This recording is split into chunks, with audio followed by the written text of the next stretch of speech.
It's Red Eye Radio. Gary McNamara and Eric Harley talk about everything from politics to social issues and news of the day. Whether you're up late or you're just starting your day, welcome to the show.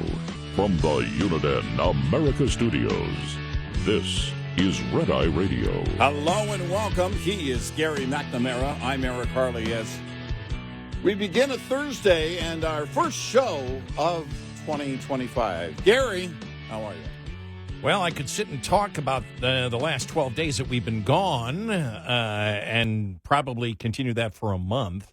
Yeah. And we will get to everything because just some bizarre things going on. But want to start out the show. In fact, I want to play this audio cut from yesterday. This is just bizarre because this was on Sky News, but everybody was covering it. But the banner is New Orleans mayor dealing with the terrorist attack. And then this is the FBI's first press conference. We're talking about the terrorist attack in New Orleans. We'll get to Vegas, in fact, talk about both of them here on the show. But here's the FBI agent. This is not a terrorist event. What it is right now is they're improvised explosive devices that completely clueless as to anything that was going on at that point. Wow. And there it is right there. New Orleans mayor dealing with the terrorist attack. This is the problem that you have with the FBI right now. And we've talked about this, whether it was, you go all the way back, you go back to Comey and Strzok and everybody else. And then the concern about putting unqualified people in, the concern in the FBI, not about terrorist attacks, but spending an overabundance of time, and this was talked about a lot yesterday on the whole January 6th thing, that were really, when you look at it, a bunch of misdemeanors. Right. Not that there weren't penalties, but the vast majority were misdemeanors, and they're still focused on it. Was pointed out. That's still on the front page of the FBI website. Right. Was pointed out yesterday. Right. And, then we talk about the Biden administration, and think about this. Think about the message that you're sending to terrorist organizations when Joe Biden has been enabling the funding. If it wasn't for Joe Biden, Hamas would not have the funding. Hezbollah would not have the funding. The Houthis would not have the funding in Yemen. Joe Biden allowed it by ensuring, after Trump stopped the oil money from going to Iran, and I know they're different. I know ISIS is different, but it's the message that you send out to terrorist groups, along with how he withdrew from Afghanistan and how we did that when the military people didn't tell him. And you look at all of that and you say, well, of course, something like this is going to happen. And his incompetence. Look, you saw the montage, I'm sure somebody put together, of all the times people from his administration and staff were out there saying there's nothing wrong with him. He's vibrant and everything else. And it was from over the last couple of years. Oh, yeah, we helped. Well, that everybody, Mayorkas and everybody was on board. These are the types of people, because, as you mentioned, they're unqualified. When we talk about people being in leadership roles, especially in this administration, they're highly unqualified, but they're also highly motivated in their agenda. And you can see it when there is an event like the unfortunate event that took place in New Orleans. You can see it in the way that the liberal media writes the headlines and the stories. Well, and it's maddening. You're looking for the facts, and you can see the agenda already rolling out. And it's insane. They still have it at Fox. One dead, several hurt after Tesla CyberTruck burst into flames. It didn't burst like it just on its own burst into flames. That's not what happened. It was an explosion, and we know there were gas cans, apparently gasoline, mortar type of fireworks that, by the way, we know terrorist groups use. The Sarnia brothers used it, by the way. People might not remember it. And Antifa also uses it. Right.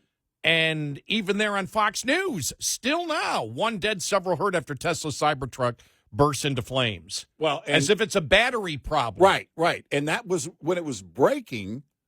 They were using the words caught fire. In fact, the headline is still searchable and findable at foxnews.com. In the first hour of it breaking and you don't know what's going on, you get the excuse because of so many batteries catching fire. Here we are into the next day now, and they're still using words in some stories like caught fire or just as if it just happened and nobody was involved, that it wasn't intentional. And it was within probably an hour and a half to 2 hours after the explosion that the camera, everybody was watching the camera, it exploded. Yeah, right. You just shake your head. You're Well, just like, what? It's, and then on my way in, I'm thinking January 20th can't get here soon enough. I thought the same thing. Yeah, I took my lights down. I had to get my lights down on New Year's Eve day during the day because the math just wasn't there for us to actually have any time to do it over the next couple of weekends. And I thought, well, it's a beautiful day. I'm going to get up there. And I thought to myself, man, if I could only, because this is, you're getting the holidays behind you and the whole thing and putting everything away into the closet for another 11 months and thinking, man, if I could only fast forward to January 20th. Because of everything that you see, when the montage came out, that was before the New Orleans attack. But all of these people, there's nothing wrong with Biden. He's great. Everything's great. Everything's great. And then New Orleans happens. And then Vegas happens. And we still don't have all the facts there. But we know that this administration and the people in place within this administration are highly incompetent. And it starts at the top. He's never been capable of leading, and it has nothing to do with his cognitive issues. Nothing. He's never had to govern until January 20th of 2017. Not once in his life. He didn't as VP. He didn't as a senator. And he was proven to be... You mean January of 20? 21. Yes. January 21. Yeah, 21. Right. Here is the problem. Everybody says, we know since they shoved him to the curb, his own party shoved him. Let me be correct on that one, too. His own party shoved him to the curb, but he's still competent to be president? Yeah. Well, when and you can, and I'm glad because we're going to talk about, because I watching the Sunday morning news shows, when Jonathan Karl was did you see when he was up there? They're all discussing. Yeah. Well, the biggest story was the cognitive problems, and how did we miss all? I mean, it's like shut. Yeah. How do we miss out of it? Did you miss something? Right. Yeah. Really? You missed something? Right. You missed something that the entire American population knew, and you're like everybody was screaming about. Right, and trying to be introspective. What what did we do here? Well, because because you can't trust the right. It didn't matter whether you trust the right. All you got to do is watch Biden. Well, he was completely incapable of even having a coherent thought. You and I don't watch Morning Joe. I make it a habit to avoid it. Yeah. But we do get lots of audio thanks to our friends over at Newsbusters and their hard work. I look at that as the prime example. F you if you can't handle the truth. In my mind, he's speaking for all the liberal media. No, he's not a conservative and never has been. Don't call him one. We know what he says about being a conservative, but he's not a conservative and never was. But being a mouthpiece in that moment for the liberal media, F you if you can't handle the truth about Joe Biden. That's what they were. Well, we don't know what you were debating it. What do you mean you don't know? You do know. You know every square inch of this playing field, and you got caught trying to build a wall around him, a cognitive wall around Joe Biden that should never have happened. It put this country in danger, and we're still in danger at least until January 20th. Well, remember the whole deep fakes and the conspiracy theories from the right, making up things. It was even racism was even thrown in it. Right. how racism was thrown in it. I never fully understood that.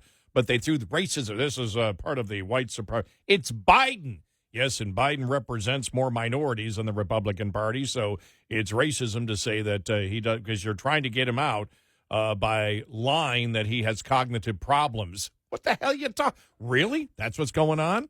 But all of it combines into what we saw yesterday, because when I saw it, I went, what I know already, the FBI, the spokesperson came out and said, it's not terrorism. I'm like, you're an idiot.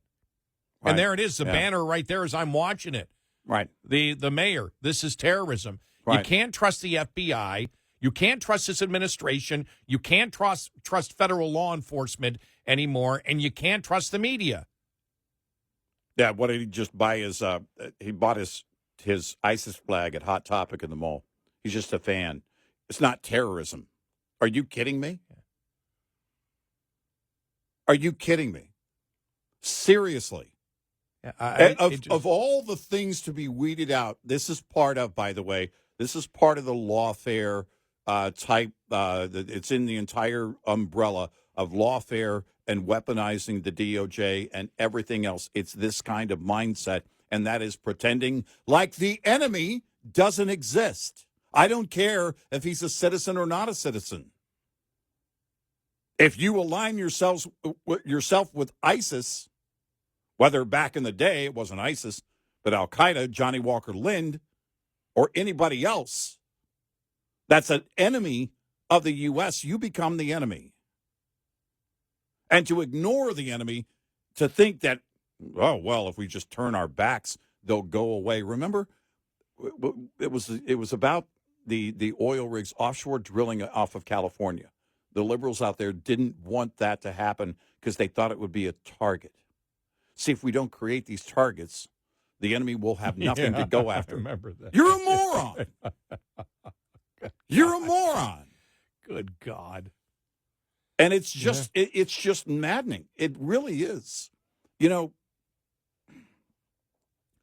I love having vacation and hanging out with my family. My wife didn't have any time off. In fact, she worked Christmas Day and New Year's Day. Busy time of the year for her. But I love hanging around the house, getting things done, tons of projects and everything else.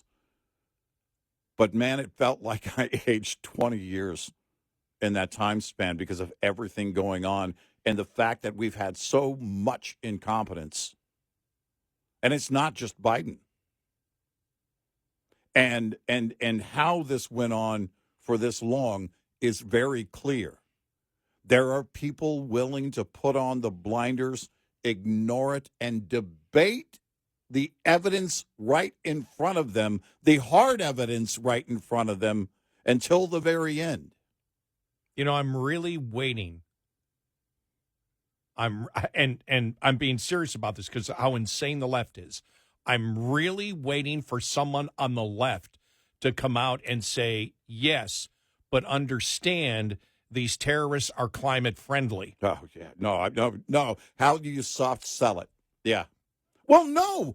In the age of pro-Hamas protesters, that's where we are. The mainstreaming of pro-Hamas protesters inside, the pro-Hamas narrative that's been mainstreamed inside the Democratic Party. It wouldn't be above someone to say, yeah, but you understand, these terrorists. I mean, they're fighting, but look what they're using as a weapon. They're using as a weapon. They're being climate friendly here. Well, I'm really expecting someone to say that. And the murder of Brian Thompson. Yeah, you're right. Yeah, great point. Did the victims, somehow was his anger justified? Was the suspect justified because of his anger? This is the world we live in, and these are recent examples. Just days ago, just a few weeks ago on the Brian Thompson thing. Yeah.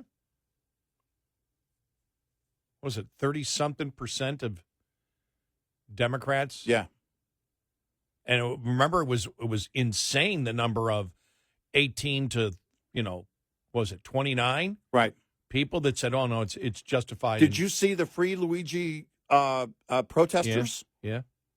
By the way, it was they said there were two they singled out for this picture in the media. It was, I don't know, boyfriend, girlfriend, or husband, wife. I don't know how this happened, but they both look like Michael Moore. Both of them look, I swear to you, they were wearing the ball cap, the whole thing.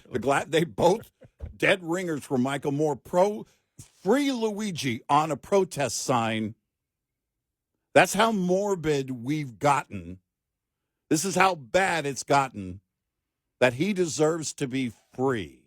By the way, if anybody doesn't understand when I say climate friendly, it's because both the CyberTruck and, of course, the Ford F-150 Lightning are electric vehicles. Mm-hmm. So that's, and I know these bizarre thoughts go through my head, but they're bizarre thoughts because I think, what's the left going to say to justify this in some way?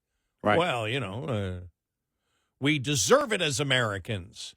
Well, because you had AOC, someone who helps to make law after Brian Thompson's murder, say, well, that when a claim is denied, people see that as violence against them. Yeah. So why not? Why wouldn't that happen? Yeah. And why would we be crazy for waiting for that type of story to hit the headlines? And we know the pro-Hamas and the pro-genocide narrative that comes exclusively from the Democratic Party. Yeah. Right. We've seen that over the last year. Right. October 7th is over, much over a year ago now. Yep. And so we've seen it. Yep. What a show we've got. 866-90 Red Eye. This report is brought to you by Shell Rotella. With advanced synthetic technology, is designed to help keep your rig running with more mileage and less maintenance. Starting and charging system-related issues are one of the most common causes of winter breakdowns. So when your batteries talk, it's important you listen. Knowing the warning signs that could indicate your electrical system needs attention can help you avoid getting stuck out in the cold this winter. Your truck's inability to crank at the proper speed is the most obvious sign that a battery-related issue is present. If you experience any sluggishness when cranking your engine, get a full electrical system check from a trusted service provider. Continuing to crank a vehicle with low or inadequate voltage will damage the starter and can cost you uptime down the road. We'll be right back with more Red Eye Radio with Eric Harley and Gary McNamara.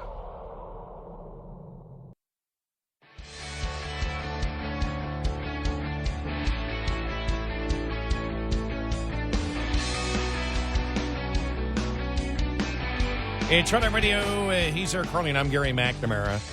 Saw this on social media, and then I went to the New York Post. Eric, breaking news, at least 10 wounded in mass shooting outside Queens, New York nightclub. Sources say at least 10 people were injured in a mass shooting outside a nightclub in Queens, according to sources on the NYPD. The gunfire erupted near the Amazura nightclub in Jamaica, New York, just before 11:20 p.m., according to police and sources. The victims were transported to area hospitals, including Long Island Jewish Hospital and Cohen's Children's Medical Center, according to sources.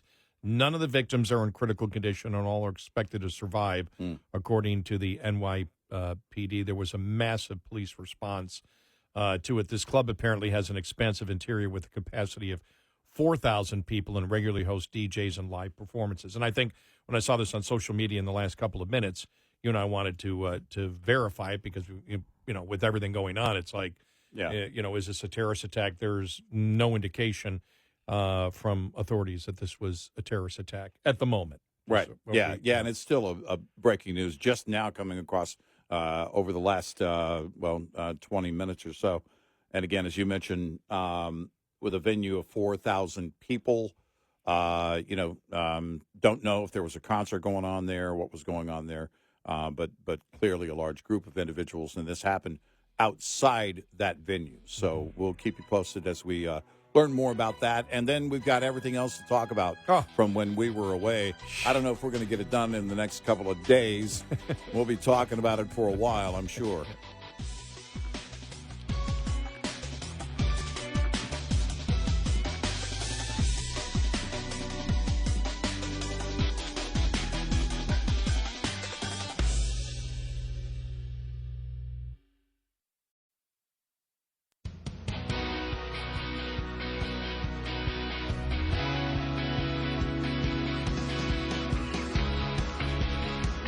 You're listening to Red Eye Radio from the Uniden America Studios. It's Red Eye Radio. He is Eric Harley, and I'm Gary McNamara. Good morning. Welcome. Here we are, 2025. Just can't wait till January 20th. I mean, it's just the incompetence. And that's something that you saw over the last couple of weeks, just the incompetence. The president, again, taking more vacation and more vacation. Mm-hmm. And I think there's an indication even from liberal circles, because we'll get to some of the liberals who just said, Biden's just useless. Yeah. Halpern was at it again. Who else was it? I can't think of the other Democrat that was, liberal that was just on the left right now saying it's just nuts. Just reading here, just saw this headline. Kathy Griffin tells fans to see her before she's placed in Trump's internment camps.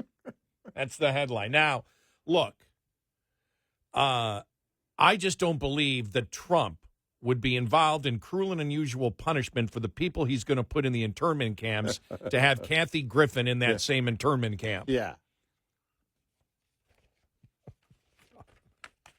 He should focus on someone like a comedian instead. Seriously. The thing about Kathy Griffin is, you better see me now. When she Tickets go on sale this Friday. When she exactly Shut up. when you're the victim, you're the hero, you're the martyr. By the way, you wouldn't be a martyr even if it happened. But the thing that was beautiful about her is when she was on Seinfeld. I'm sorry, did you say beautiful about her? What? Well, let me finish. Okay. A little bit of sarcasm. What was beautiful about her was when she was on Seinfeld, she didn't have to act at all. Yeah, right. There was no acting at all. There really wasn't. She was just, it was like. There really wasn't. Just be who you are. Damn, are you irritating? Yeah, exactly. She probably improv the whole thing. But what did I see here on the phone? Here it is. Did I save it here? I was scanning so much during the break. Oh, here it is. Yes, from Tom Homan, who will be the head of Homeland Security. Something that we brought up. The media really did try to manipulate America into thinking the CyberTruck battery just exploded. We knew better. Now it's become apparent even for them. Explosives that included fireworks, gas tanks, and camping fuel, and authorities believe that was connected to a detonation system controlled by the drivers. America's borders need to be shut down now more than ever. We need to know who's coming in or out. We need to know what's coming in and out, and we need to control it. Yeah. From Homan. Yeah. A few hours ago. But Elon Musk, several hours ago, posting the evil knuckleheads picked the wrong vehicle for a terrorist attack. CyberTruck actually contained the explosion and directed the blast upwards. Yeah. Wow. Well, also, go ahead. Local officials there in Las Vegas were thanking him directly for the cooperation from Tesla on getting some information from that truck, and the truck had traveled to charging stations and everything else. So it's part of the investigation, but they thanked him directly during one of the press conferences on that. It is, but it's the world. You and I have been doing it for a long time, wading through the BS, the garbage, in order to get to the essence of the story. That's still, I won't say most frustrating, but certainly the most cumbersome part of doing this. And you recognize the words. I had a friend of mine tell me one time, you're just scanning that story, aren't you? The first thing I do is scan a story. Kind of a speed reading thing, because I want to see what I'm looking for, keywords that the liberal activist media uses, especially on breaking news, because you'll see it. There's a clear difference between actual journalism, if you can find any, and the liberal activism that goes on in far too many places. Even, as you mentioned earlier, Fox News, with the words that made it sound like it just caught fire. It's still on their website. Yeah. And my point is, other media did it, but if Fox News is doing it, right, You're saying, what type of writers do they have there on a holiday? Well, it's, when they say a truck drove through or a truck ran into something, all right, did the truck start itself and do that? I mean, was nobody in the truck? Was a person involved? Was it intentional? It's like children are trying to write news stories. But then you look into the agenda part of it, and it's very clear. They want you to believe something or not believe something in terms of a narrative. We've been here before. If you have any questions, go back and revisit all the headlines and stories surrounding COVID. I had this as NBC News. All right, my buddy Jeff. We were in a. That's one thing. I'm glad I'm back on the air because it. I don't have as much time to be involved in my group texting. Yeah, I had some of that. I had some of that on New Year's Eve. No, I was having it for the last week. Yeah. But my buddy Jeff, NBC News, he sent this to me yesterday. NBC breaking news. At least 10 people killed on New Orleans Bourbon Street after car drives into crowd, official says. And you and I've always looked at, and then I responded to him. I said, "You're right. This was wrong. It wasn't a car. It was a pickup." Exactly. Right. Just to, again, it's not the point. The car didn't drive into the crowd. Right. Now, if a self-driving vehicle, yes, because we can say that these days, if a self-driving vehicle did that, then the headline or the headline and the story should read, a self-driving vehicle unaccompanied by a human drove into a crowd or drove into a barricade or drove into whatever. But that's not what they're doing. And again, going out of their way. I mean, look, you had somebody from the FBI. This isn't terrorism? I'm sorry, do you know the definition of terrorism? Why do we have to do this? Why are we sitting here spinning in circles like some kind of dog chasing its tail over and over again? This is exactly, it goes, I mentioned COVID a minute ago. This was just like the gain of function conversation between Rand Paul and Fauci that happened on multiple occasions. It's like you're talking to a teenager. Well, it didn't happen that way. Well, no, that's not exactly what happened. Well, that's not. Well, it's, and this is what we go through, trying to get the truth. Well, you're right in the fact that you and I do the same thing. Again, we want the information, and so as we've been doing this for such a long time, that we immediately see the bias and you wonder, what's the purpose of, I won't say just bias, the incorrect headlines, right, or headlines that we just tear apart going, what? Or the FBI spokesperson down in New Orleans saying when she first came out and said it's not terrorism. Right. And it's like, of course it was terrorism. Right. And you knew it at that time. And how did you know it at that time? Because the mayor had already said it was terrorism, and it was terrorism. Right.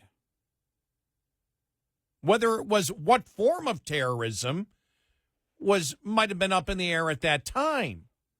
But it was a terrorist attack, whether it was domestic terrorism, international terrorism. That'll be, by the way, that might be the liberal take on this, to soften this for the actual suspect.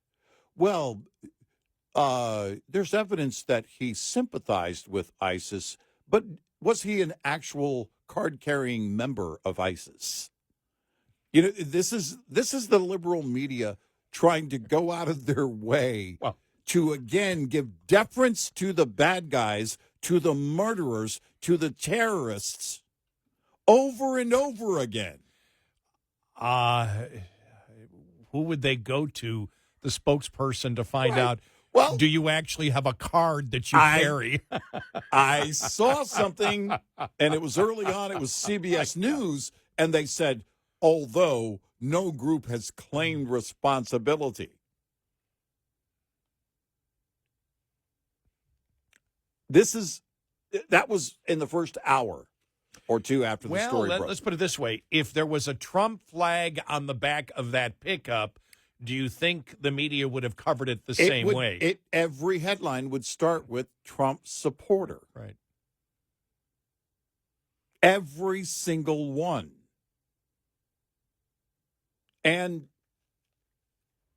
again, it's stupid that we have to go through all of this to get to the truth. And here we are into the next day now. And it's just now leveling out. Think about that. It really is just now leveling out. That's how thick the BS is from liberal activists in the media. One thing that I got out of being off for as long as we were, and by the way, just so people, because some people were complaining, you guys get off an awful long time. Understand here, now that it's been over 10 years, understand that in negotiations that Eric and I had years ago, and this was about getting another week's vacation, our agent, Paul, came to us. This is a true story. And said, okay, you guys have the extra week, but management has insisted that you take that week between Christmas and New Year. That is a demand, basically non-negotiable with the management we had at the time. Yeah, right. Eric and I said, look, if we're going to have to sacrifice like that, I mean, what do we get like in return? And we all just chuckled. It's like, yeah, right. So they're demanding that we take off Christmas time? Okay. All right. So Eric and I are forced to.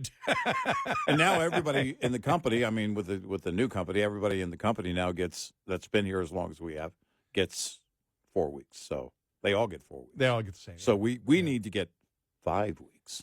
I'll just float that out. Maybe 6. But I'll never forget. I don't think I could stand being off 6 weeks a year. This is why I'm nowhere close to wanting to be retired.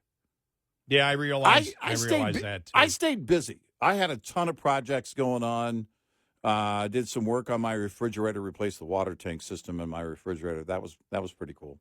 The fact that I got it done and completed was actually very impressive. I impressed myself. And tons of projects outside because we had great weather. Went and helped my dad on a couple of projects. Went and saw Mom and Dad a few times. It was actually a very busy, very eventful, and very nice time away. But I still need to be able to do this. I realize it was another bunch of days which created the moment where I went, I can't retire. Mm-hmm. And the only reason I ever think about it is because everybody tells me, everybody I know is retired. That's my age. Yeah. All my friends are retired. It's like, when are you going to retire? Well, I don't know. I never thought about it till you brought it up. The thought never comes in my mind. And then when I'm off, it's just like, nah. Yeah. And it was funny because a couple of friends said, you have to go back to work tomorrow? Like, you have to go back to work on New Year's night? I go, yeah, I can't wait. They said, oh, really? I said, no, you don't understand. It felt weird this past weekend, when I still had a few more days. Yeah, I know, same with me. But I told them, I go, you don't understand. For me, and it's like you, there's no difference between me being on vacation or me being on the radio. I never, since I've been working with you, there's never been a time since we've been Red Eye. There's never been a time where my emotional state is always the same, whether I'm on vacation or whether I have to go to work. Yeah. I never said I got to go to work tomorrow. Oh, vacation's over. That was kind of my point Never earlier, happens. is that I was very busy. It was great, but it was really no different. I'm always doing projects around the house and going to see my parents. They only live a couple hours away. I drive. And so it really was no different than any other time. And sports doesn't cut it for me. That doesn't give me. Yeah. Well, I retired. I got sports. Nah, doesn't work. No, thanks. 866-90 Red Eye. Coming up, more with Gary McNamara and Eric Harley. It's Red Eye Radio.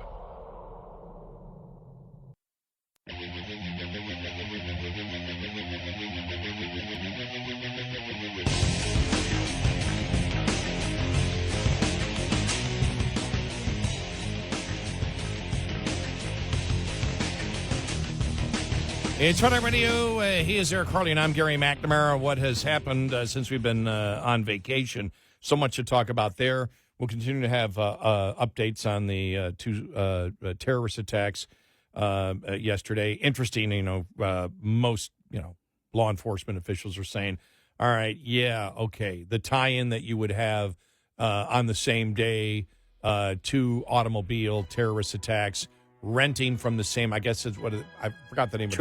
Turo, yeah, Turo, which is like Airbnb. You rent a vehicle. Right. Is that a coincidence? Probably not. We'll get to that and more on the way.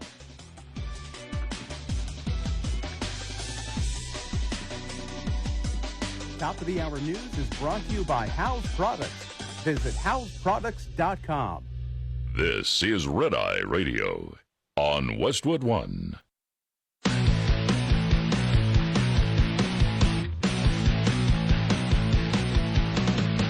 Now, it's Red Eye Radio. Gary McNamara and Eric Harley talk about everything from politics to social issues and news of the day. Whether you're up late or you're just starting your day, welcome to the show. From the Uniden America Studios, this is Red Eye Radio. All across America and around the world, we are Red Eye Radio. He is Eric Harley, and I'm Gary McNamara. Welcome and good morning. Thank you for being here. This wasn't a bad comeback that I saw on Twitter yesterday. Buttigieg put out, this was New Year's Eve. I'm confident that a century from now, future Americans will look back on the work we've done, much as we look at the Hoover Dam and see how the Biden-Harris administration's big deal for infrastructure made big things possible. Molly Hemingway. Sir, are you high? See the one guy on CNN New Year's Eve said he was doing acid? It wasn't Anderson Cooper, as far as we know. No. It was one of the guess who it was. They were doing shots, though, apparently, I read. Why does CNN allow that to happen? It happens every year. I don't know why they do that. Think we could do that? Look, if you guys want us to come in... I don't think we could do it and tell the truth about it, which is why we always say we never drink on the air. Well, forget about drinking.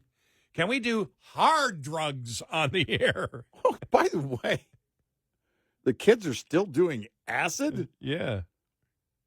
That's weird. Yeah, where do you get acid these days? Some bald guy that still manages a ponytail and has a tie-dye T-shirt. You're going to buy some acid? You mean for my pool?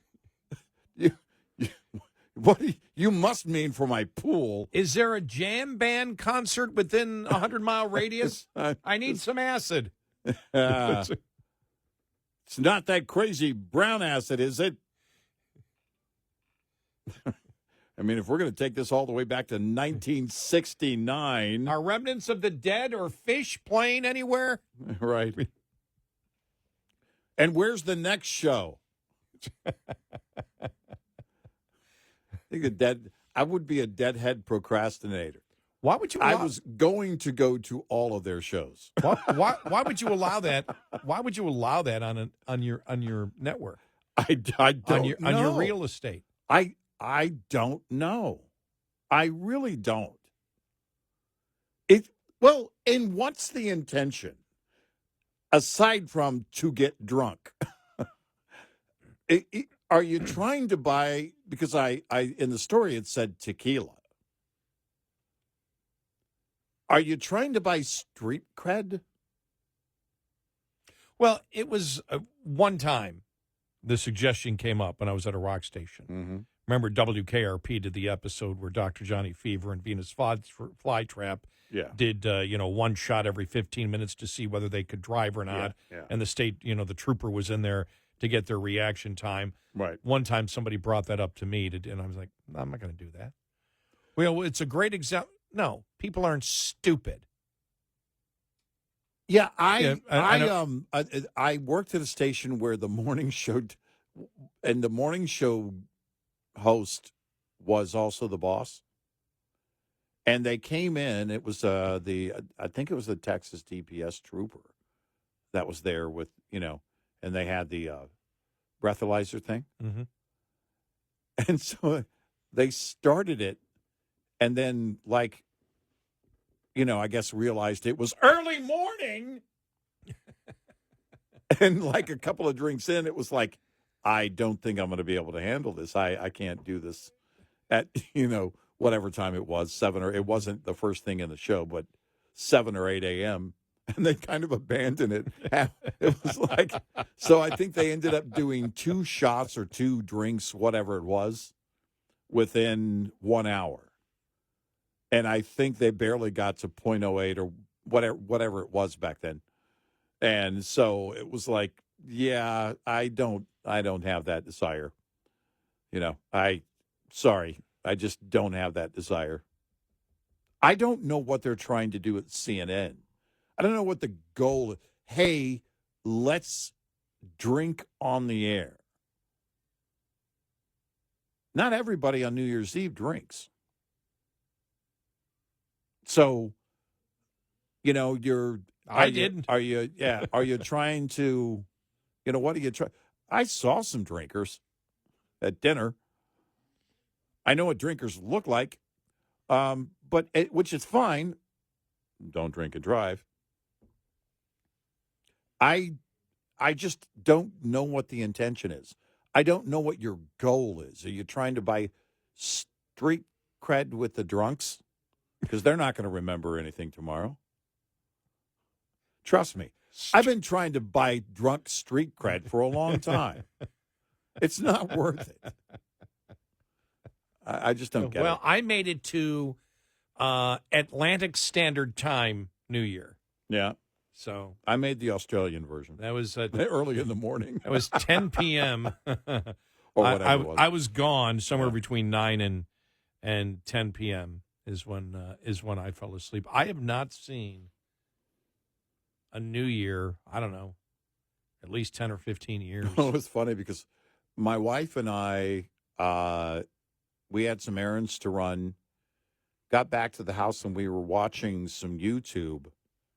And we did stay up late, not intentionally, not in order to stay up late. So she goes, "Oh, what time is it?"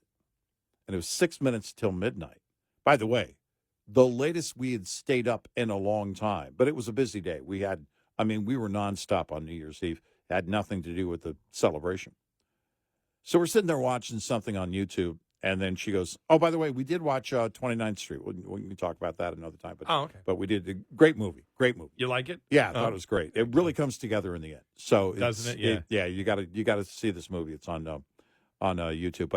But we're sitting there. It's like 11:54. Oh, we stayed up late enough. We go back to watching YouTube. I look down. It's like 12:03. We missed it. Well, maybe next year. No, it was. I don't. I try and stay away. We did hear fireworks going off though. And earlier in the evening, it was long before midnight. We were on a highway and saw fireworks in the distance in 2 or 3 different directions. It looked like 2 or 3 different towns or displays or whatever, but I don't stay up until midnight. On purpose in order to do the countdown. I just don't do that. I don't need to. If we were counting down to January 20th, I'd be there. I'd be there with you. If it were Trump's inauguration, because I'm as anxious as anyone for Biden to be done being president. But I don't do the whole 24 versus 25 thing. I will say that was the one thing that I got out of being off. It's like, can we just end this thing now? And we'll get to some of the audio that happened. The one that set me off, number one, was Jonathan Karl. They're having the panel discussion. And the big story is, how did we miss this with Biden? It's like, oh, shut up. Yeah. Just shut up. And the other thing is, you mentioned YouTube. I watched a ton of YouTube, everything from Rick Beato talking about the Spotify top 10 songs about 7 months ago, and basically I saw saying, that when it was in my queue, but I didn't follow up on that. And it's basically like music sucks, garbage. And he goes, music sucks today. Yeah. But he was talking about one of the Taylor Swift songs where she's all depressed, and he's like, "You're using chords that aren't depressed. You need to use chords," and I forgot what chord it was. Right. You need to use these chords to make it more depressed. And why the hell are you depressed? You got $1 billion. Right, exactly. You can't convince me you're depressed. Next. Right. And then the funniest thing was, remember when we had talked, this was Thanksgiving when the Cowboys played, and Shabuzi was on. And I went, my God, what a horrible song. It repeats the same.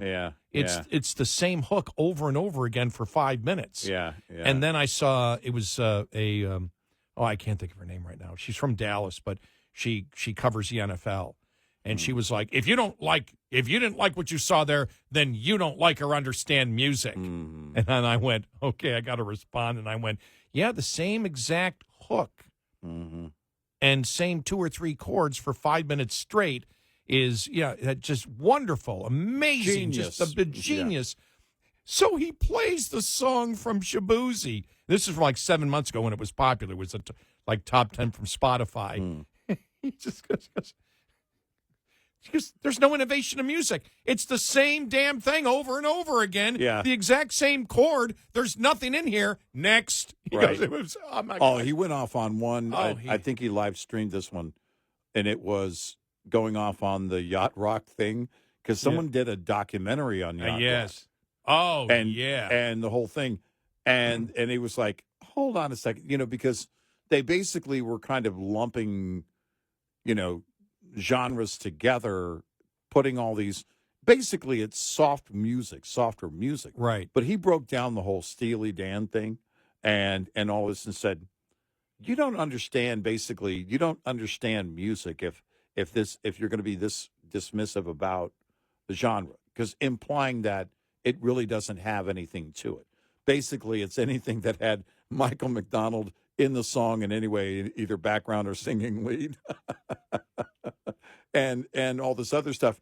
But these guys that made this documentary are, they're clearly not serious anyway. So did you see that they had the audio of them calling Donald Fagen and what he told him? We're doing this on what do I have to do with it? Yeah. Basically goes, F you, and hangs up on them. Why don't you break off? Well, the other thing he talked about, he goes, they threw Ambrosia in. He didn't explain it. Right. But if you know anything about Ambrosia, all their popular stuff, is soft rock. But if you go back to the beginning of Ambrosia, they're a prog rock band.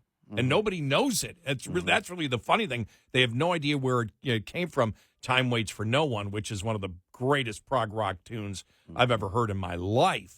And when Ambrosia went soft, I was like, no. What was it? Living in L.A., Nice, Nice, Very Nice. Those aren't yacht rock songs. Those aren't what would fit in that genre. But he went nuts on calling Michael McDonald a yacht rock artist. Right. It's like, do you understand how good this guy is? This is a yacht. Right. And so it's hilarious, but I'll probably watch the yacht rock thing. But on YouTube, we look at the challenges we have here in the United States.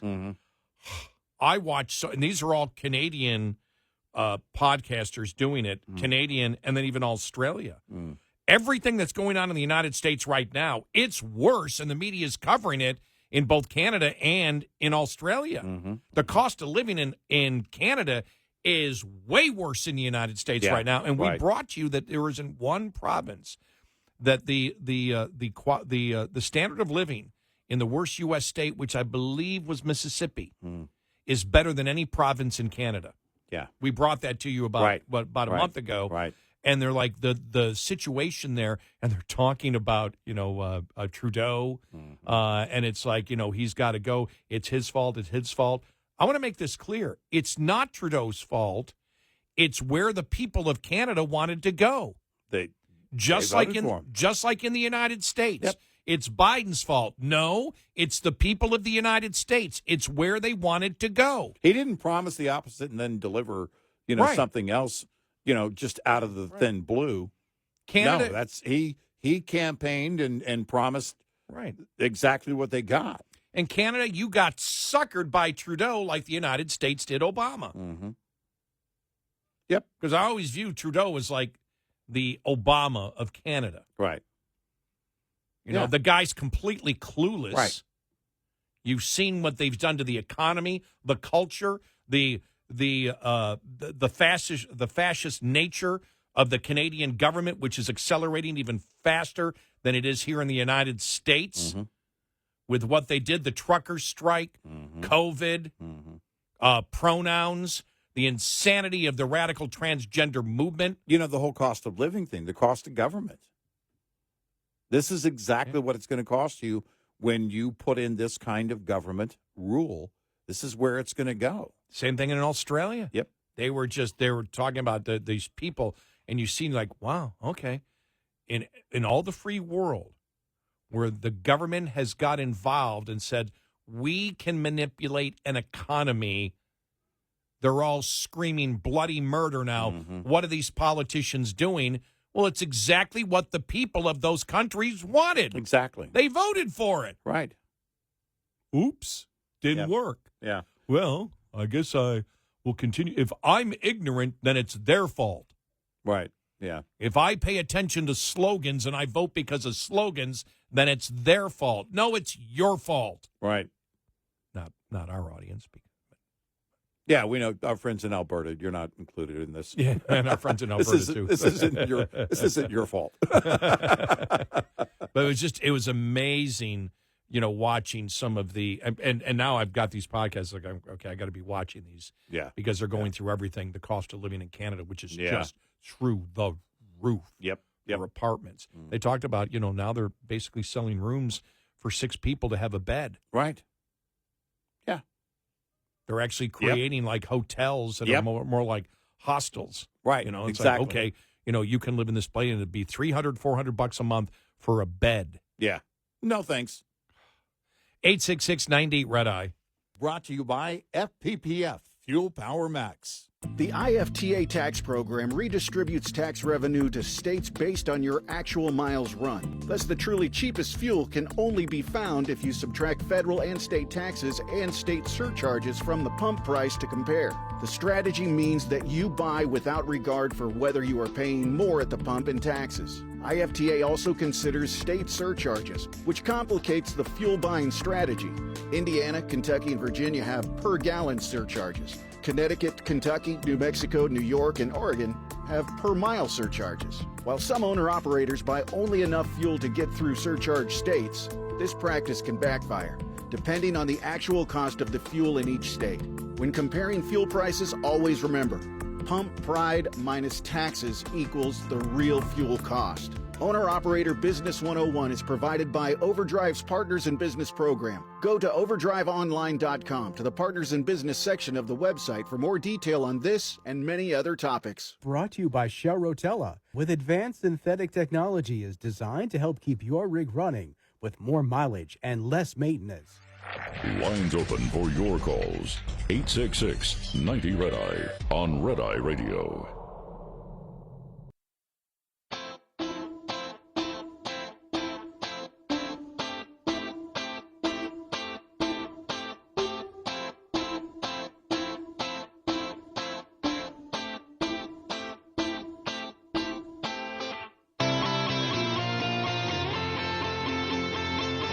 It's Red Eye Radio. He is Eric Harley, and I'm Gary McNamara. Welcome and good morning. Thanks for being here. Well, thanks to a few of our listeners that said, you guys called it. Reading the headline here, Trump fires back at Biden's claim that he could have won the 2024 presidential election saying it. if he had not dropped out. You're welcome. You're welcome. Told you. Look, he's highly predictable, if nothing else, Joe Biden. But I saw that. I almost sent you that. But it's, this is what this was the moment he was waiting for. Because had she won,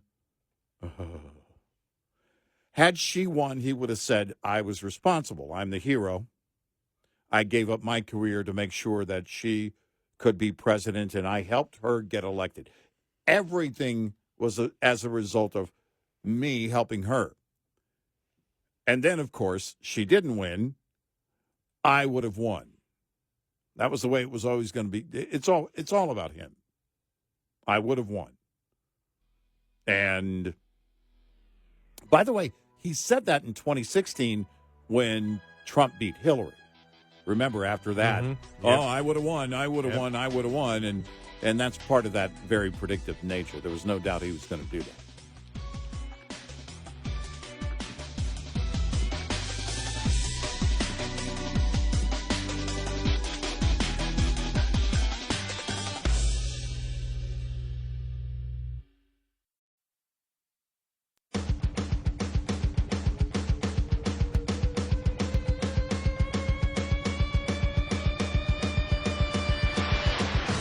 Tell your friends, we're here nightly. Eric Harley and Gary McNamara on Red Eye Radio. And he is Eric Harley, and I'm Gary McNamara. Yeah, what I got out of the last... by the way, download our Red Eye Radio app today, and you can listen when and where you choose. Okay? All right. So, over the last 10, 12 days, 2 weeks, whatever. We can say 2 weeks. What I got out of being off is the fact that nothing's really going to change from the left. No. Nothing's going to change. I want to play this. This was on Face the Nation. And just as the media now looks back and says, well, okay, did we underreport what happened to Biden? Or what was going on with Biden? Was that underreported? Here we go. This is CBS's Jan Crawford. It really started and took off in the wake of the Dobbs decision. The court's ruling that overturned Roe versus Wade. Okay, I'm sorry. I got the she was talking there about the Supreme Court, the attacking of the Supreme Court unfairly and unjustified is a point that she was bringing up. Let me just find it here because I have the other one with her on it. I just happened to play the wrong one there. Okay. All right, I don't have it here at the moment. I'll find it, though. Hang on. I'm scrambling to find it here. Here it is. Okay. All right. I found it. All right, here we go. One of the things we also do in the year-end correspondence roundtable is dig into what was undercovered or underreported. Jan? Undercovered, underreported. That would be, to me, Joe Biden's obvious cognitive decline that became undeniable in the televised debate. At the presidential debate with Donald Trump. Unquestioned. And, it's starting to emerge now that his advisors kind of managed his limitations. It's been reported in the Wall Street Journal for 4 years. And yet he insisted that he could still run for president. We should have much more forcefully questioned whether he was fit for office for another 4 years, which could have led to a primary. For the Democrats. It could have changed the scope of the entire election. Yet, still, incredibly, we read in the Washington Post that his advisors are saying that he regrets that he dropped out of the race. That he thinks he could have beaten Trump. And I think that is either delusional or they're gaslighting. President Biden has said repeatedly he was sick during the debate June 27th in Atlanta, and he's always been fine, and he leaves fine. That is his position, the position of many of his top aides as well, even though there is that reporting. Robert. And reviewing of how we underreported and soft-sold everything, let's underreport something else again and soft-sell it. Who wants to go first? I mean, this is so stupid. Well, then we go to Mark Halperin, long liberal Democrat. Yeah. Who was on Newsmax. All right. Here's what he had to say. All right. The press now they're not really acknowledging their role in the cover-up. Right. They're not acknowledging that they pretended the story wasn't happening on C-SPAN right before everybody's eyes. And all of a sudden it's safe for them to just a little bit say, oh, we kind of missed this story, should have been covered more. I continue to say this is one of the biggest scandals in media history, maybe the biggest in America. And for places like Newsmax, your program, my reporting, I don't think we deserve a Pulitzer for reporting what we could see publicly. But I do think until the organizations that contributed to the cover-up come clean, they can't expect to establish any credibility with the broader public. Yeah, they're making it sound like, they never got into, well, why was it undercovered? Right. Right. Well, this was underreported. It was not covered enough. It was underreported. Underreported. We were, let's talk about what we underreported. His staff was managing his limitations. You're still underreporting it. Don't look now. But it's the same thing over and over again. And then at the end, well, he said he was sick. Yeah, exactly. During the debate. I don't know who that guy was. I don't know, but it was. I don't know who that guy was on Face the Nation. Somebody just walked through the studio, and they continue to stand by that. And it's like, and that's what they. Which, I don't know. Are there lawyers over there at CBS News doing the same dance that the ABC News lawyers are doing? We better be careful what we say. Are they going to get a legal note if they don't put that in? It is. It really is. It's the insanity that goes on that we've all seen. You know what this is? This is a lot like the inflation numbers, right? Here are the inflation numbers for November, a month ago, stuff you've already paid for. And we're like, yeah, we know, because we already paid for it. And this is the media going, we underreported stuff, and we're all, yeah, we know. We saw it. They wanted you to believe all along that your eyes didn't see what your eyes saw. Over and over at F you if you can't handle the truth from Joe Scarborough. Not only that, but how the administration reported it, that was absolute gaslighting. In fact, let's play a montage here, because it's very important, because the media is trying to get out of it now. Right. They're trying to get out of, it was underreported for, why? What do you mean it was underreported? Right. It was, as you saw with Joe Scarborough, for example, it was an attack back. Right. It was, remember, the deep fakes. This is deep fakes. Whereas the media, it wasn't as if Biden's cognitive abilities was completely shot to hell and he was just on the air and nobody was covering any of it. Right. Or nobody in his own administration was defending him, and Democrats were saying things like that were completely went off late. Right, that were completely absurd. This didn't happen in a vacuum. Right. The media didn't cover the response to Biden's cognitive failings. Right.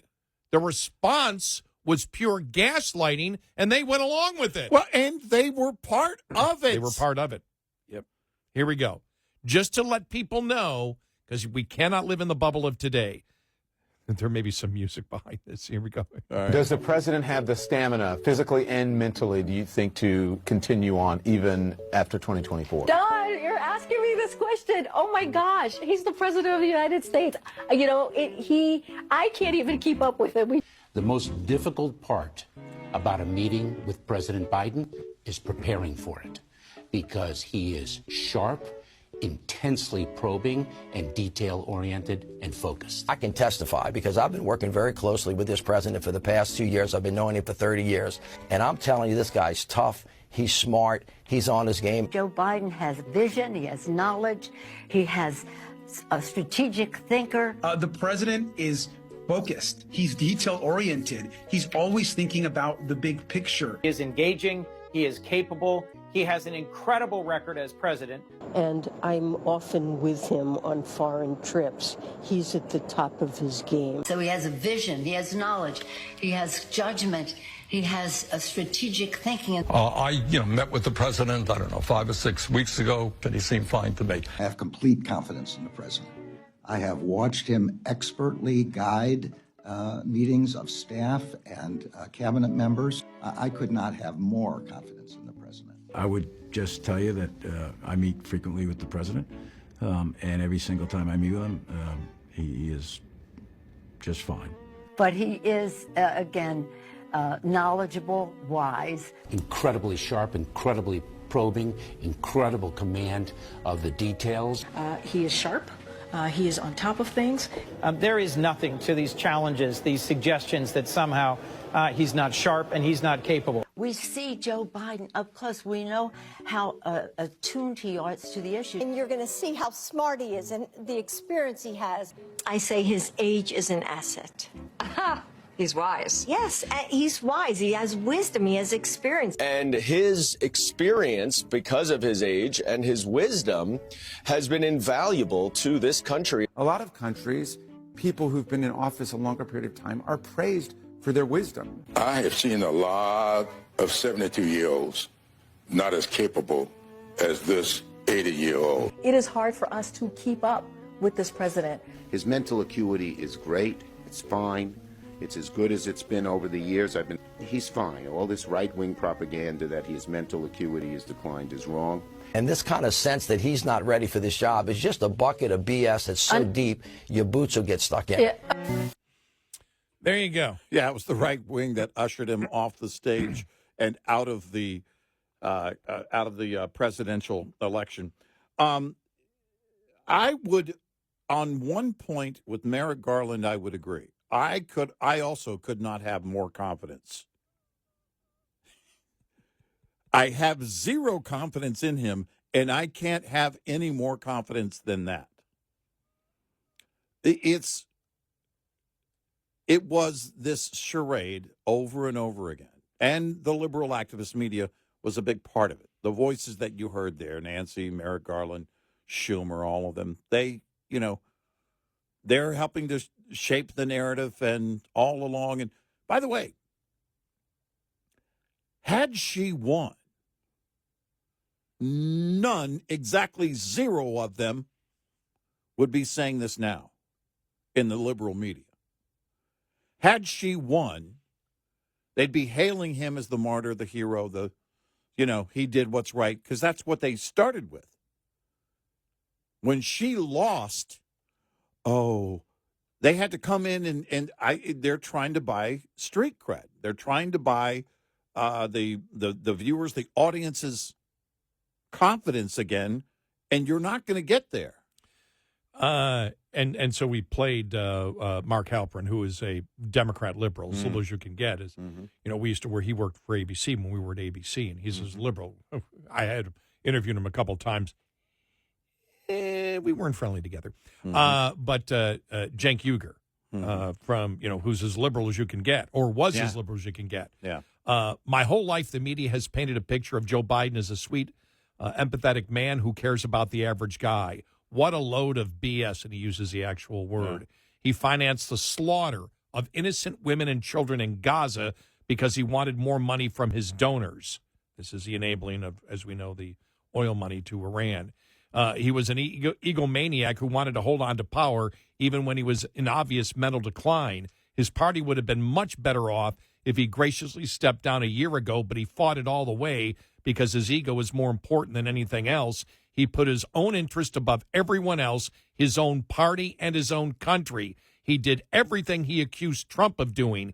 He cut off the democratic process in his own party. He lied about his condition over and over again, let alone wild, outrageous lies like getting arrested with Nelson Mandela while protesting apartheid, let alone his uncle being eaten by cannibals. Then at the end, he said he wished he meddled with his own attorney general so that he could have pursued his political opponent earlier and left his son alone. But I'm much more mad at the media than Biden. Biden is a normal, craven, self-obsessed, corrupt politician. But did the media ever tell you that? Did they ever tell you he used to be called the senator from MBNA, a credit card company that was one of his largest donors in the Senate? Did they tell you that he took over $11 million from different PACs throughout his career? No, they actively lied to all of us and told us that Biden is a sweet, empathetic man when he was the exact opposite. F the mainstream media. Whoa. Wow. Wow. And they never once investigated if Biden was in mental decline because they didn't want to know. It would have made their job of doing marketing for him harder.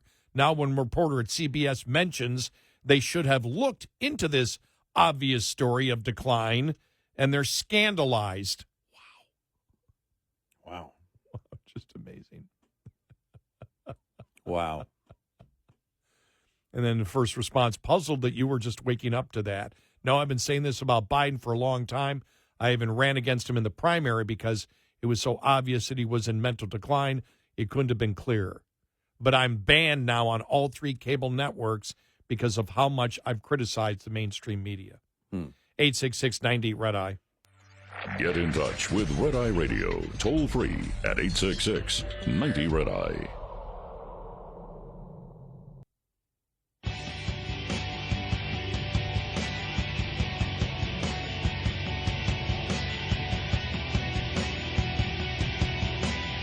It's Red Eye Radio. He's Eric Harley, and I'm Gary McNamara. Welcome and good morning.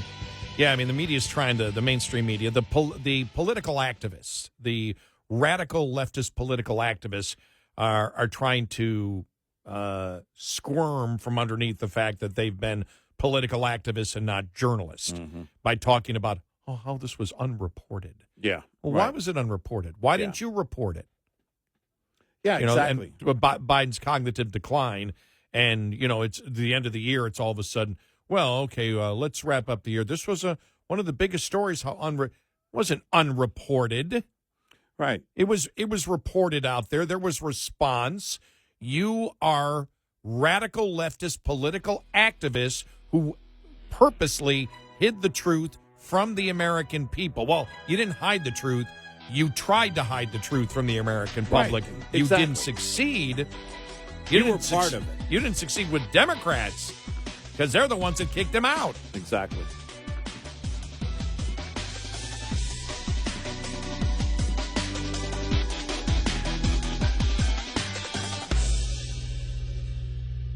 This is Red Eye Radio on Westwood One.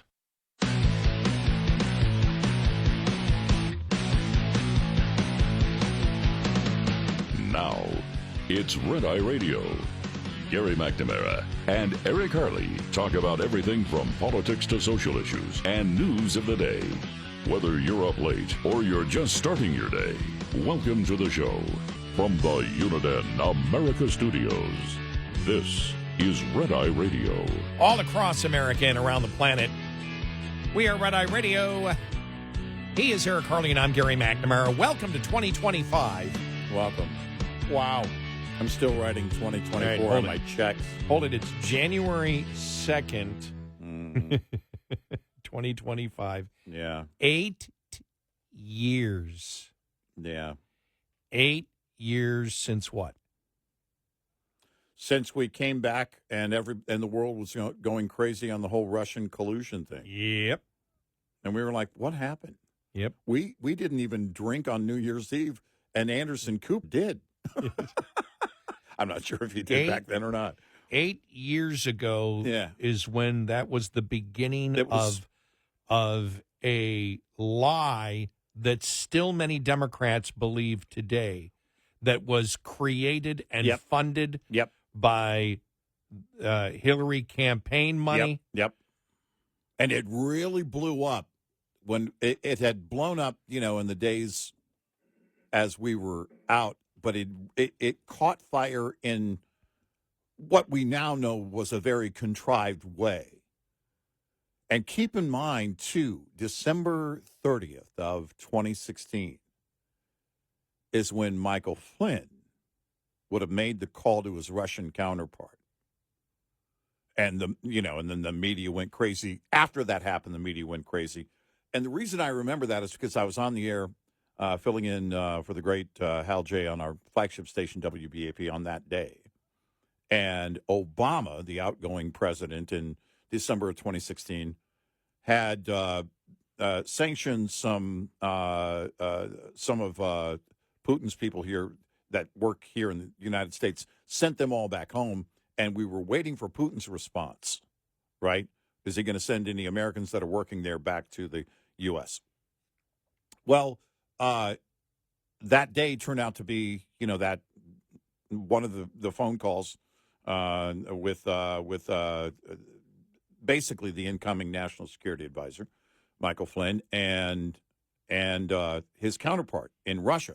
And that all tied into, the point being, it all tied into the narrative that was being created. They were shaping this thing up to look real at every turn. They had to go out of their way. What day was it that they had the meeting, but still decided, was it January 4th or 5th? 4th or 5th, yeah.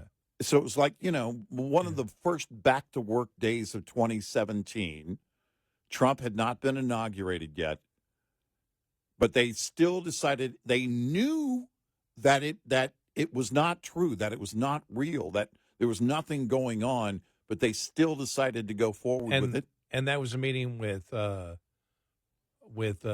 Biden, Comey, and Susan Rice. Was Susan Rice in that one? I was thinking she was. And so as I said, the last 12 days really that we've been off, what I've got out of it is, just get out now. And then you see we talked about the 2 terrorist attacks yesterday, the initial response from the FBI, the fact that people don't trust. There's a lack of trust in this administration, in law enforcement, in federal law enforcement, in this country, because of what they have done during the Biden administration. We know about the border and how they lied to you about the border. The pictures coming out with Biden. Now we know it's all of a lie. Yeah. And now you have, I got to find it because I think it was Abby Phillips. Well, they're talking about the fact, well, he wasn't enriching himself. It was his own family. And they pointed out they went to the $40,000. Well, let's move on. Right. You've got that corruption that now the Democratic Party has mainstreamed because there's no reason for them to defend Biden anymore. No. And they still do. Yep.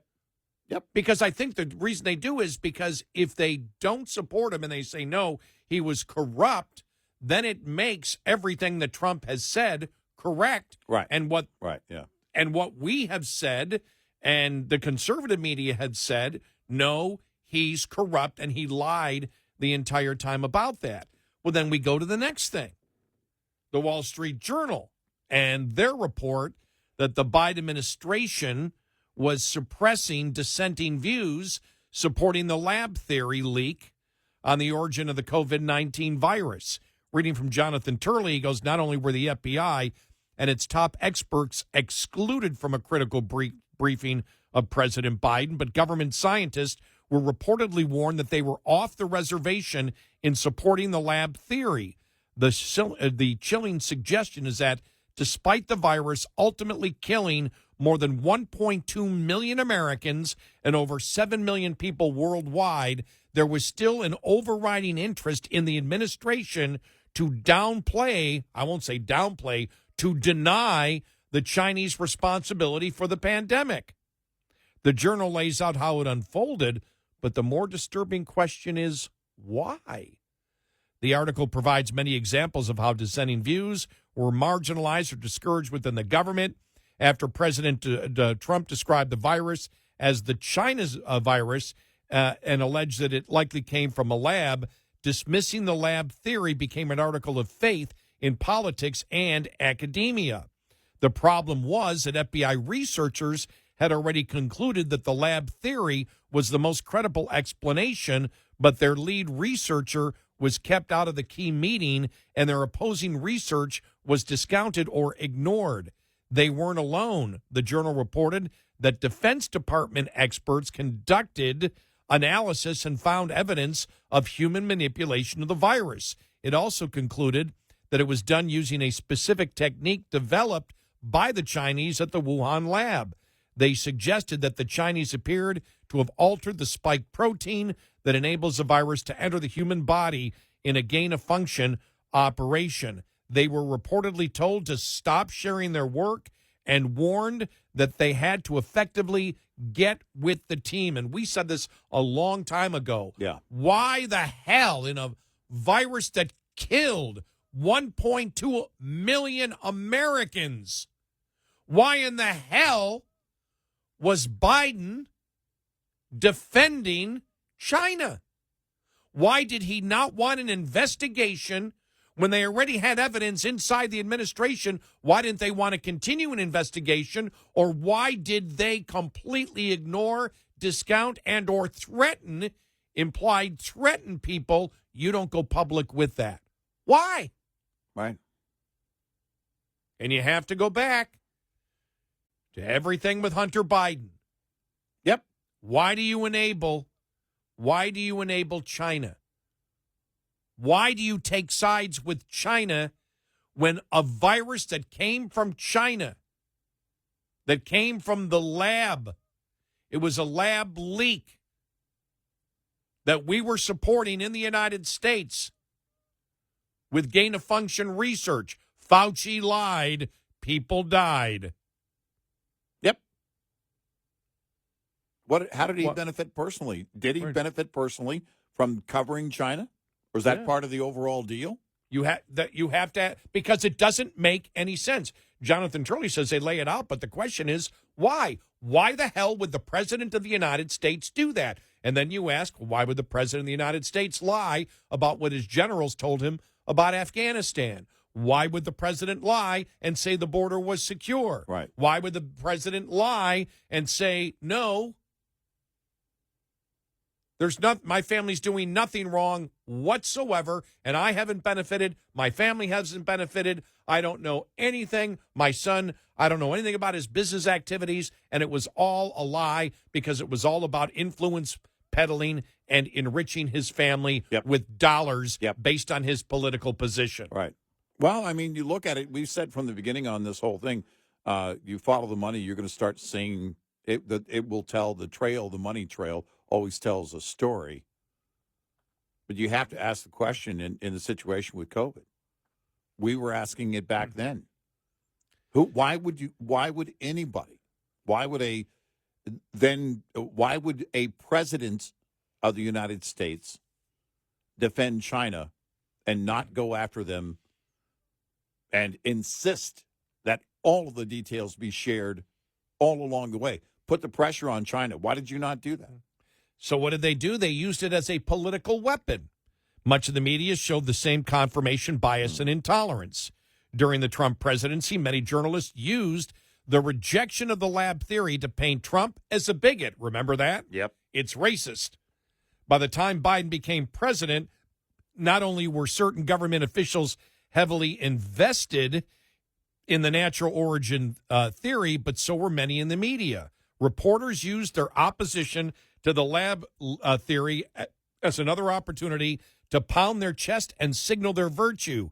MSNBC's Nicole Wallace mocked Trump and others for spreading one of his favorite conspiracy theories. MSNBC's Cassie Hunt insisted, "We know it's been debunked, and that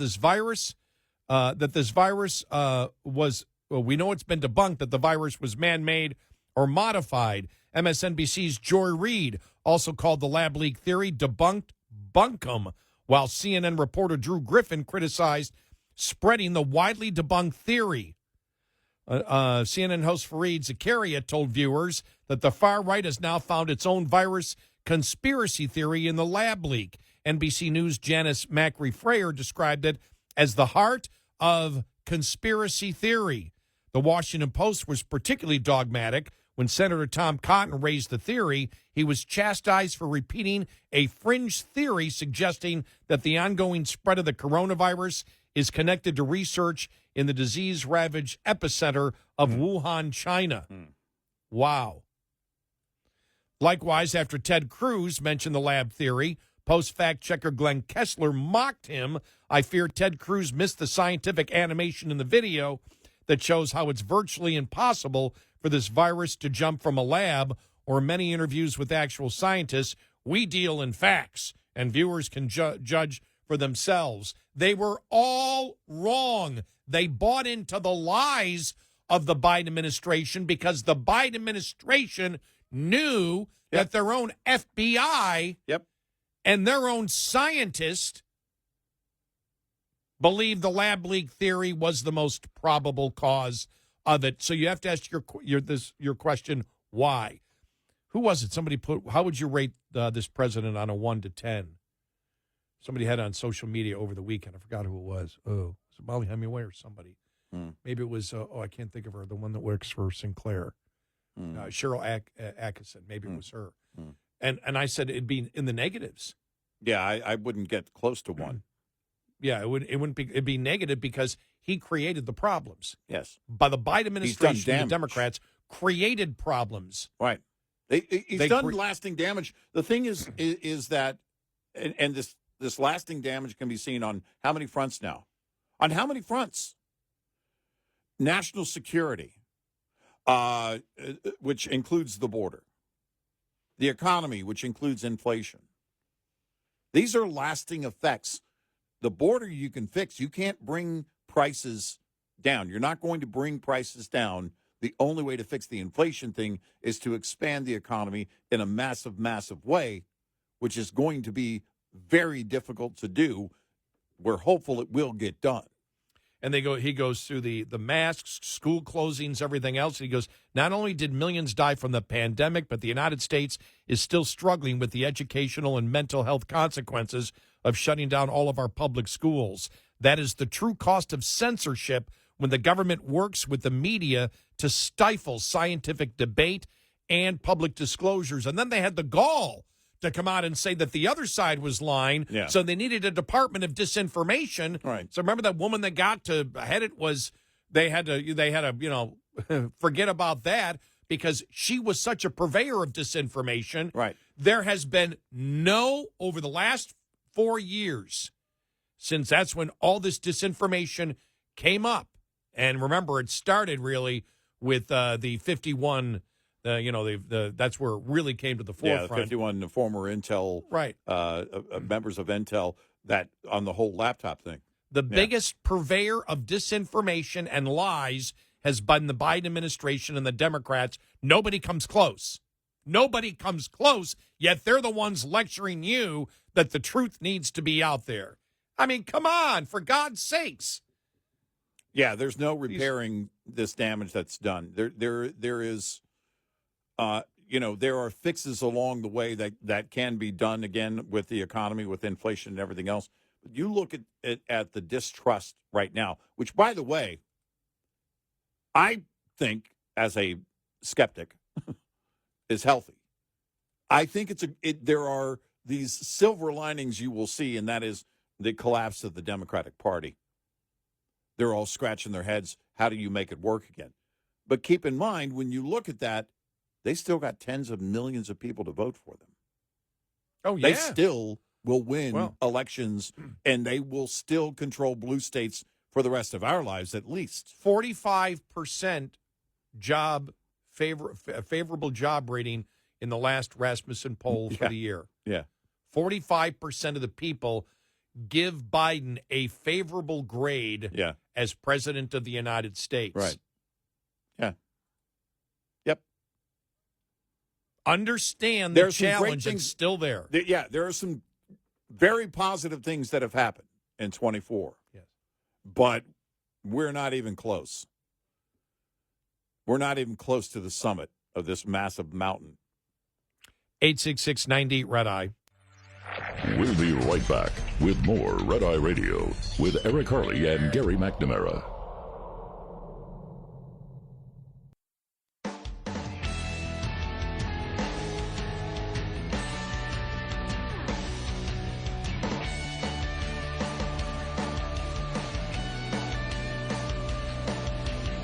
It's Red Eye Radio. He is Eric Harley, and I'm Gary McNamara. Coming up, latest updates on the terrorist attacks from yesterday. Still, plus the last 10 days. One of the challenges, even before the terrorist attacks happened, and we knew we'd be talking about that. One of the things I was thinking, I said, I'm going to tell Eric, Thursday and Friday show is just going to have to be rehashing all the stuff we've got to talk about that happened over the last 10 days when we were gone, because it was like, yeah. And the end of the budget deal or the continuing resolution deal. Right. And it actually happened. The Trump surrogates were calling for a primary for Chip Roy. Yeah, right. And then the other thing I wish to talk about is the Trump surrogates, especially those on social media. Some of the loudest MAGA Trump surrogates have no idea. And we had mentioned this a couple of times before, if they go in this direction, they have no idea where Trump stands on legal immigration. None. And he's reiterated his position in recent weeks. And he did again. Mm-hmm. And it's like they have it really, and we said about this, we talked about it briefly before we went on vacation, and I said, this is sort of like Ron Paul. The Ron Paul thing, where the most loyal Ron Paul supporters had no idea what he thought on trade. Right. None. Right. Because he was against NAFTA, they thought he was against free trade. But he wanted unmanaged free trade, which meant no agreement, not NAFTA. NAFTA, the nations shouldn't be controlling it that way. It should be unmanaged free trade. And so after the Chip Roy thing died down a little bit, and we'll get to that, and then I think still a little bit of shock because apparently people don't pay attention to what Trump actually says. It's really interesting because you have surrogates out there for Trump that say, this is what I think, so Trump must think this. Yeah. And it's like, well, no, Right. Trump has been clear. Trump with Jim Acosta said, no, we need lots of legal immigration because of the jobs that are going to open up here. In fact, on the debate stage in 2016, he was saying, I'm changing on visas. There was a question about visas. Yeah. And he was talking about how we need more legal immigration. Again, as you mentioned, going up to the Jim Acosta back and forth, because we're going to be expanding the economy. He's reiterated that in recent days.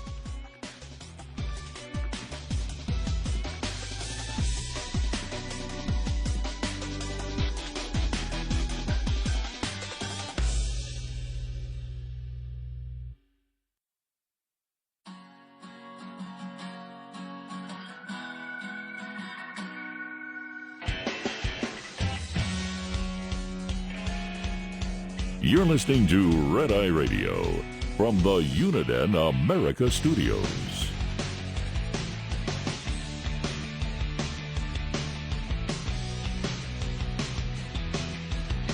It's Red Eye Radio. He is Eric Harley, and I'm Gary McNamara. Download our Red Eye Radio app today, and you can listen when and where you choose. Just really interesting. So many things happened when we were gone. Mm-hmm. But right when we were gone, the continuing resolution, I think, passed on that Friday. Right, Got the Senate votes and everything else. And we were gone by early Friday morning. And then I started seeing over that first weekend Trump surrogates talking about the fact that Chip Roy needs to be voted out, and he needs to be challenged in a primary. Well, as we said before we left, we went because I said, that's going to happen. One of the Trump surrogates is going to come out and say, Chip Roy's got to go. For what? Yeah, right. Well, he's a rhino. So now a rhino is somebody who says the Trump people say they're going to cut $2 trillion, yet they're spending money right now that adds to the debt that isn't paid for. I want to start cutting now. I want to do what Trump wants to do. Get rid of that guy. Right. It made no sense at all. No, it didn't. And we had said that beforehand. We said, and then it was, Trump is the one that got this passed. No, you got to the third continuing resolution that was, voted on separately, not because of Trump, but the Republicans, a significant portion of them, fiscal conservatives who said no to the second one. Everybody's reading it wrong completely. And a lot of the Trump surrogates are throwing pure bull crap at you. Yeah. It's so hard to read minute for minute. It reminds me of the whole Matt Gaetz thing. When Kevin McCarthy, the day that all imploded, and then a reporter came up to Matt Gaetz on that day and said, what do you think? Was today a success? Yes. Have you spoken to the former president? Yes. We spoke just the other day. Are you aware that he posted just a moment ago on social media, on Truth Social, that he didn't think this was the way to handle it. And it was like, wah, wah, wah. I mean, you can't read the room? How is it? We'll go back to, speaking of, Gates, we'll talk about nominations. How are there not conversations? Going back to the vote in the House. Where's the conversation? We learned that there was a conversation between Speaker Johnson and the transition team. I almost said the White House. I wish it was already the White House. But the Trump team, they were talking already. All right? So, okay. Then Speaker Johnson, you lead with that. And then with that, Speaker Johnson makes the calls. Trump doesn't even, he in that case, he's the head of the party. He's the president-elect. His party has the House and the Senate. Albeit with slim margins, they did get it. And as of tomorrow, it will be official. But back then, when they were going back and forth on that, you want his blessing on it. And he also gets to help you be the leverage when you're whipping the counts together. So where's the lack of communication? It seems like everybody is on their own ship, doesn't it? Everybody is captaining their own ship, and they all have the same Trump flag, and then they all look around, no, this guy's a traitor. Well, hold on a second. Chip Roy's behaving the way the others are talking. Yeah. I'm sorry, what's the problem? And that's the thing, too.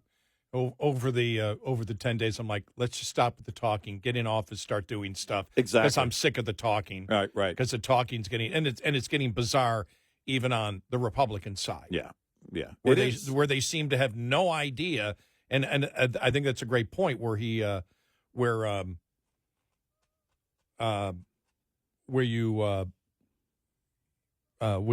look at this on immigration. Mm-hmm.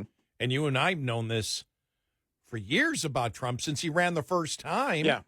And then when he was arguing with Acosta way back then, mm-hmm. Donald Trump believes in legal immigration and lots of it.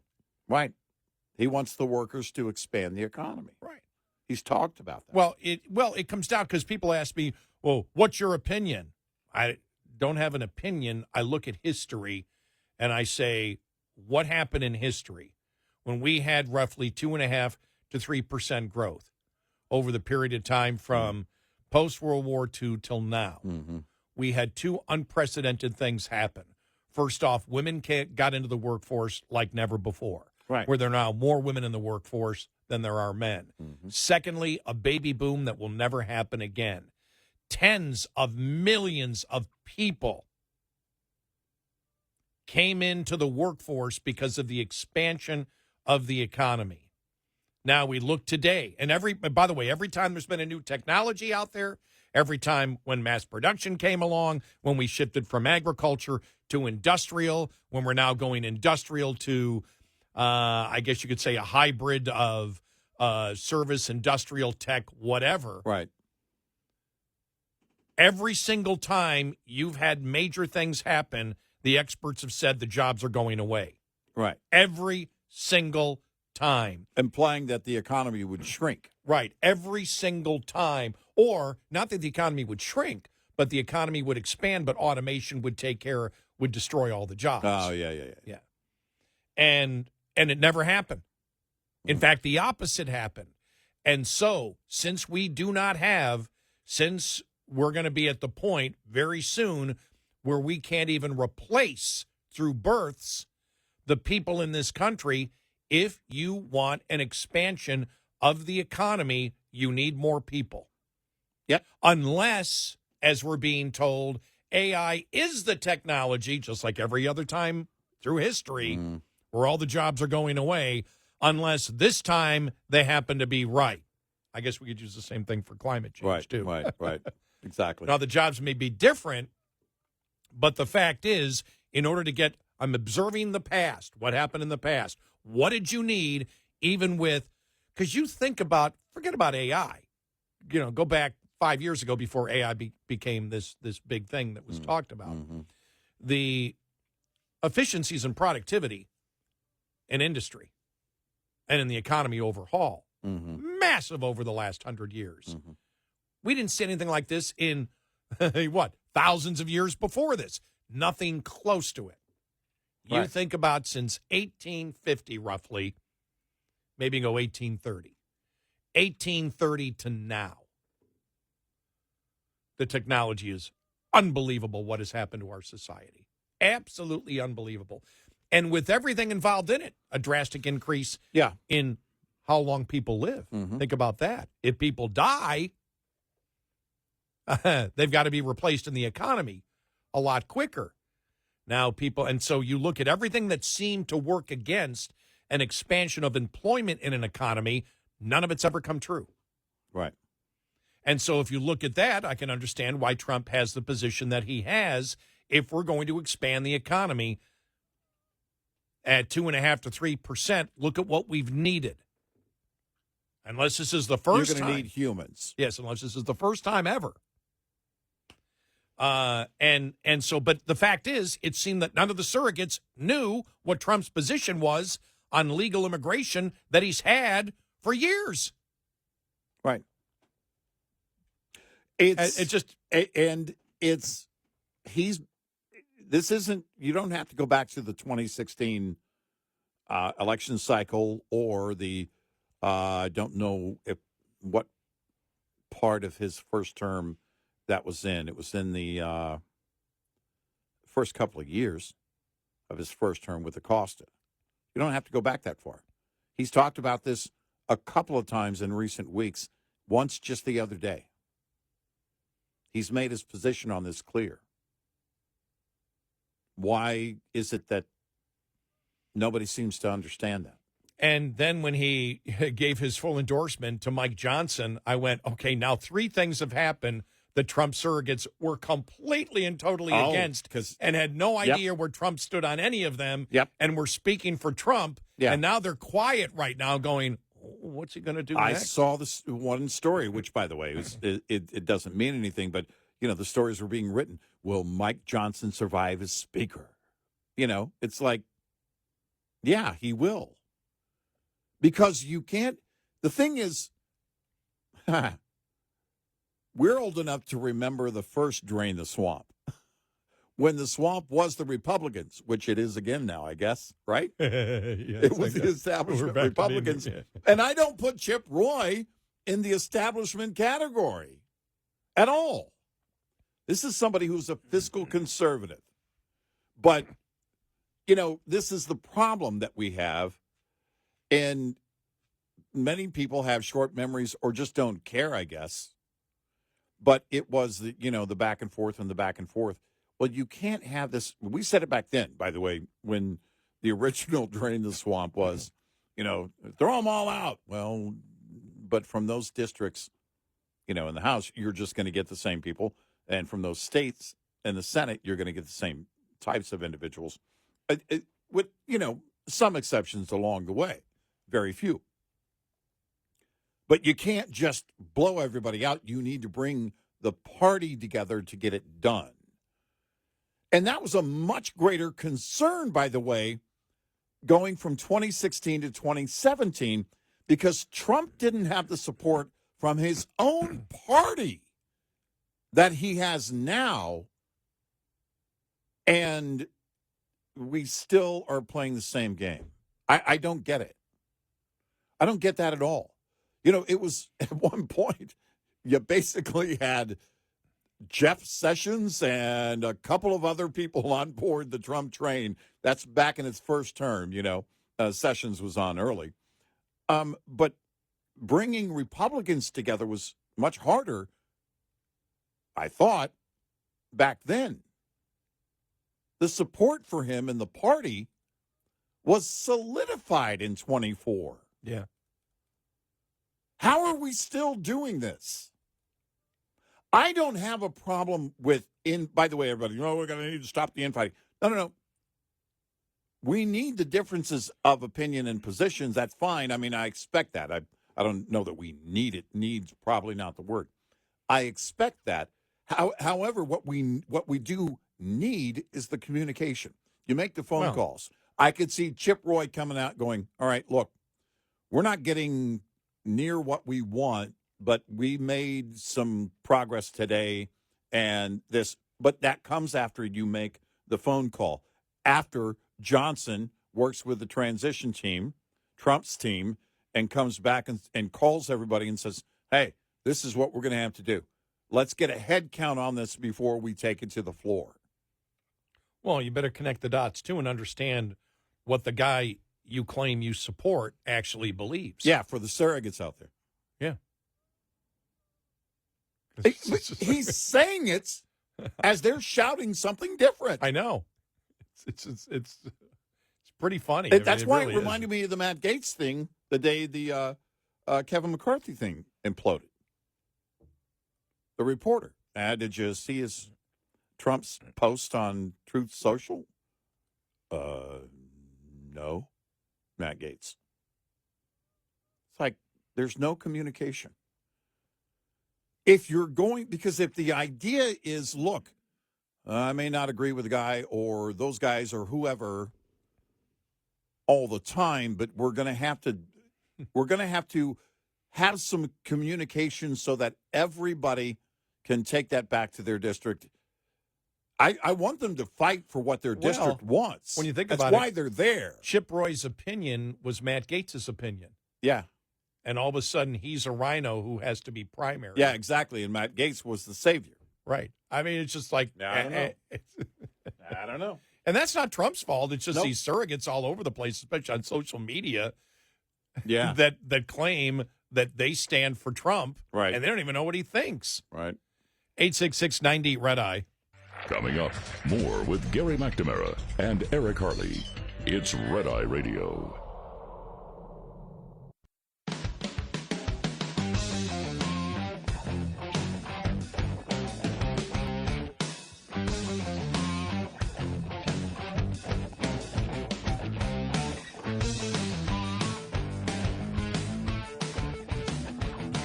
It's Red Eye Radio.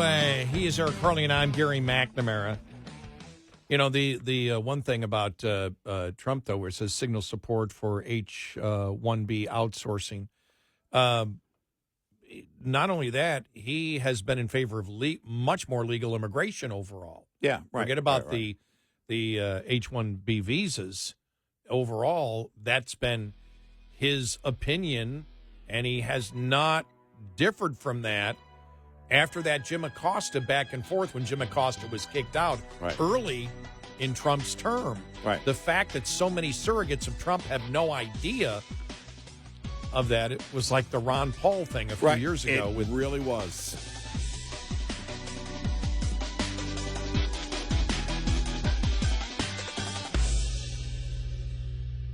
This is Red Eye Radio on Westwood One.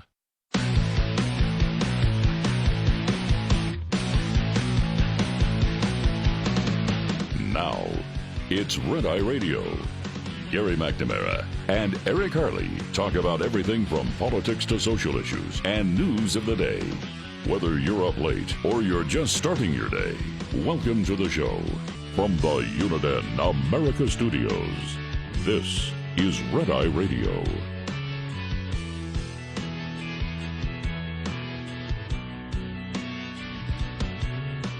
It's Red Eye Radio. He is Eric Harley, and I'm Gary McNamara. Good morning. Thank you for being here. Here we are. 2025 is here. This news broke about in the last hour from ABC, Channel 7 ABC in Denver. And it says suspects in Vegas explosion and New Orleans attack served at same Army base. Sources tell Denver 7 investigates. Authorities were investigating the link as a possible connection between the two attacks. Those sources say, this is written by Tony Kowaleski and Landon Heff. And it says the Colorado Springs resident suspected of detonating a Tesla CyberTruck in front of a Las Vegas hotel, and the Texas man accused of driving a pickup truck into a crowd on Bourbon Street in New Orleans served at the same military base. Sources told Denver 7 Investigates authorities were investigating the link as a possible connection between the two New Year's Day attacks.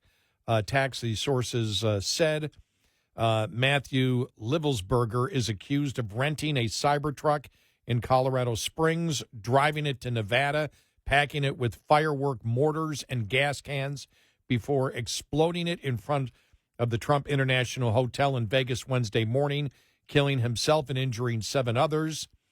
Shamsuddin Jabbar is suspected of plowing through a crowd of New Year's revelers in the French Quarter hours earlier, killing at least 15 and injuring dozens more in an attack that sent shockwaves through a famous New Year's destination the morning of the scheduled college football playoff game. Both men were confirmed to be Army veterans in the aftermath of the attacks, both of which were being investigated as possible acts of terrorism. Late Wednesday, multiple informed sources told Denver 7 Chief Investigator Tony Kowaleski of the link between the two suspects' military service. Both men used vehicles rented from the Turo car rental marketplace in their respective attacks. In a statement, a Turo spokesperson said the company did not believe either suspect had a criminal background that would have identified them as a serious threat.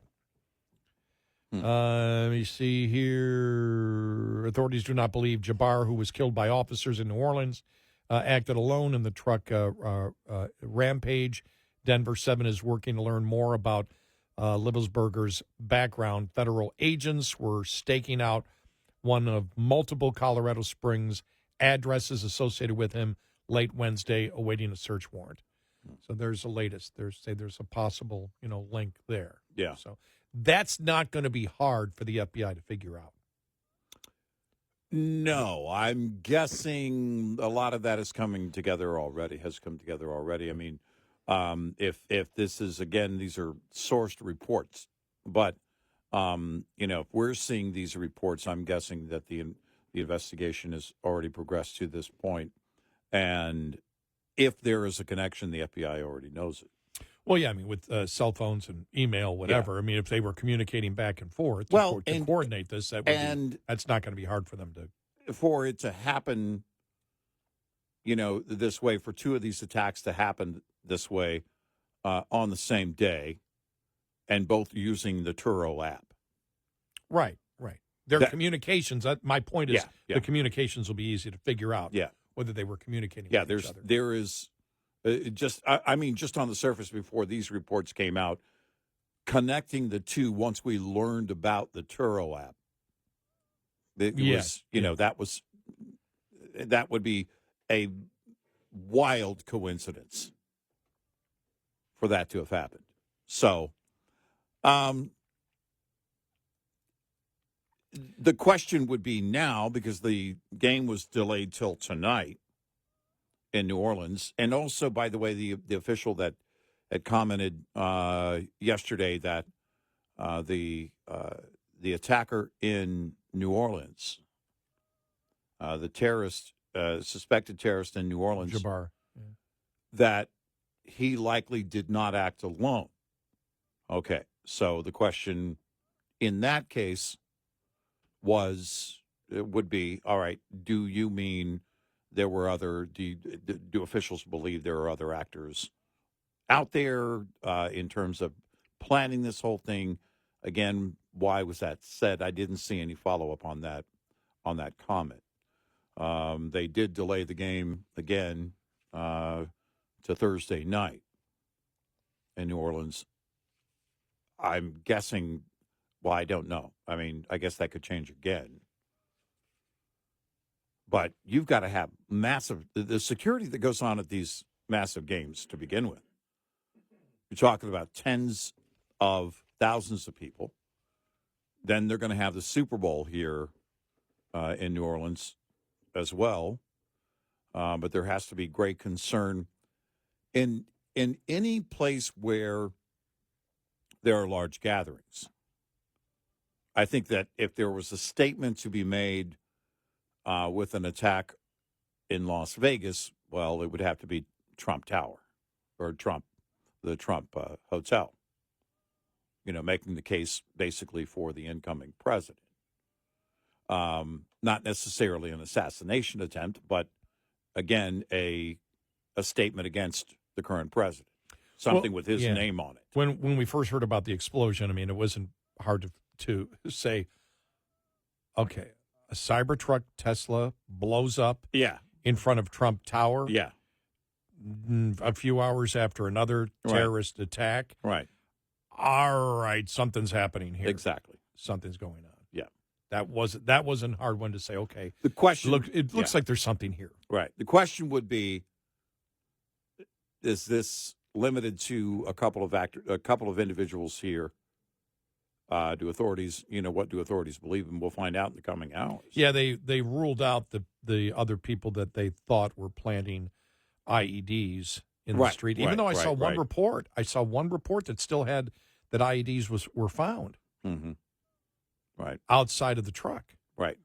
And I'm like, did they just not edit that out of the story from before? From the original, maybe. From the original story. That was the first thing I thought. Exactly, yeah. Because you can't make that case. Because when they update those stories, they sometimes will add to the story at the top of it or change a few things, but it's possible they forgot to or they didn't, for whatever reason, update that part of the story, the original story. And so the next thing would be, they follow everything backwards is what they do.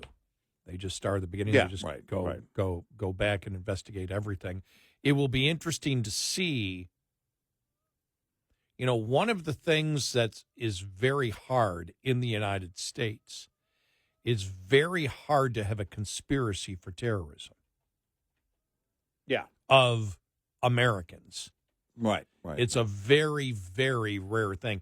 If this turns out to be true, well, okay, maybe because these two people knew each other and therefore had the same mindset. Right. That's possible to happen. 2 is possible to happen.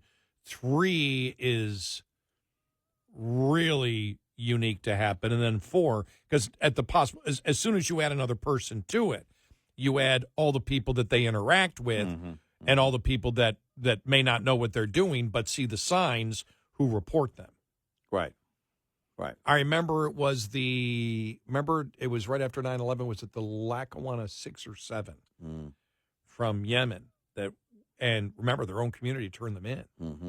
But when you have 6 or 7 people involved in it, it's much more easier to leak out. And then somebody reports you on that. Well, there was a shooting at an event here in North Texas. This goes back a number of years, but this goes back several years. But it was a conservative that was putting on this event, and there was a number of things involved that they knew was going to outrage extremists. Well, there was an extremist that wanted to target the organizers of that event that actually showed up and were shot and killed by the police officer. That was because they had heavy security. They knew already that they were going to be targeted. Well, it turns out they already had an FBI undercover assigned to the 2 individuals who planned that shooting. That shooter showed up, and the local police there, actually here in North Texas in that town, actually shot the suspect when he got out of his car. But the FBI undercover agent was following behind, and when they pulled him over, they learned later that he was assigned to that case. The point being, and I think there was another one here in North Texas where a guy, this goes back even further, was planting to bomb a building, and the FBI already had an informant, and then I remember that, undercover, and the guy actually pushed the fake button. I remember that, yes. He pushed the fake button on what he thought was the detonator. Yep. And I mean, you think about this kind of work.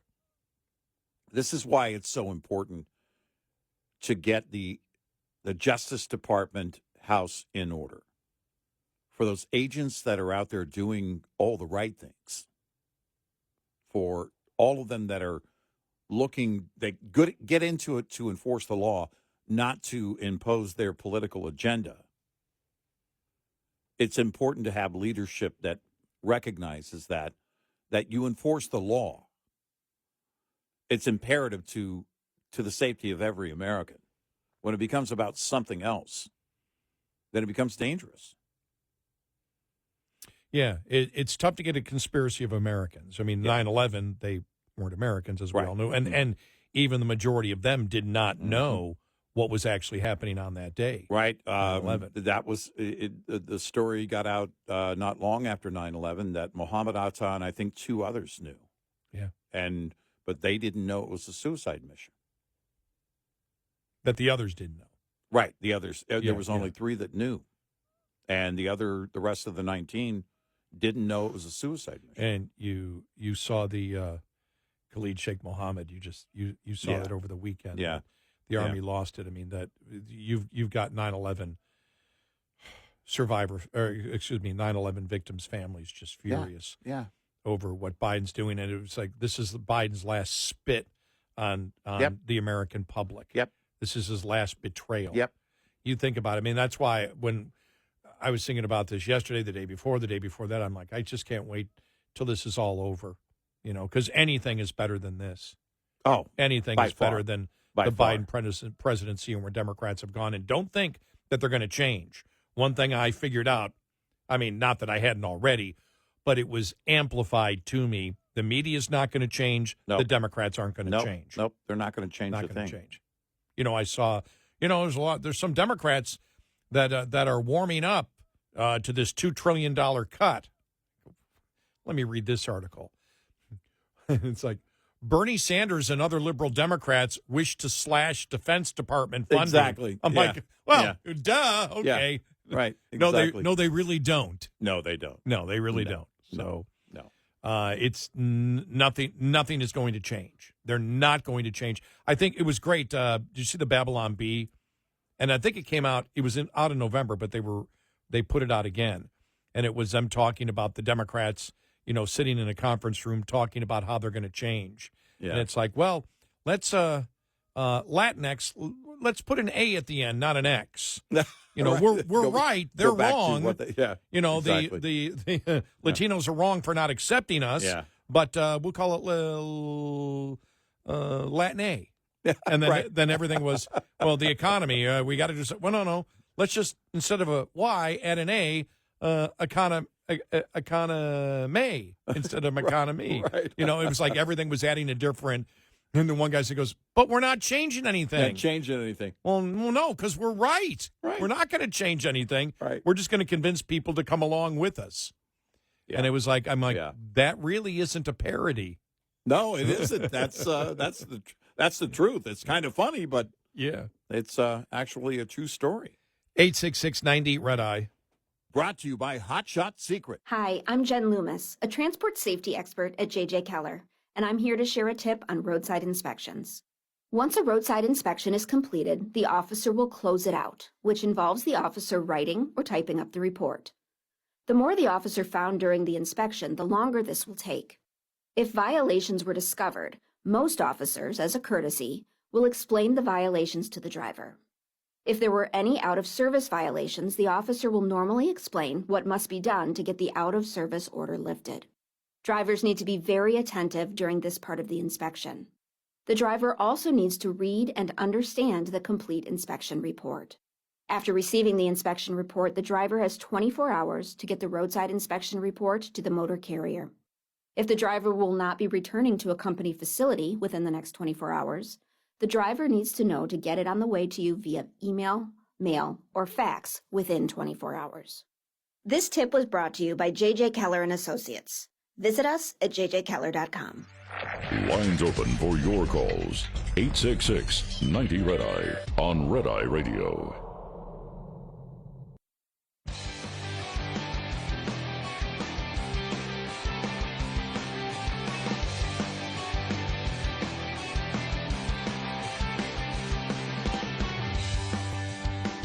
It's Red Eye Radio. He's our Carly, and I'm Gary McNamara. All right, national media starting to cover it. Well, technically, I mean, it's a New York Post online.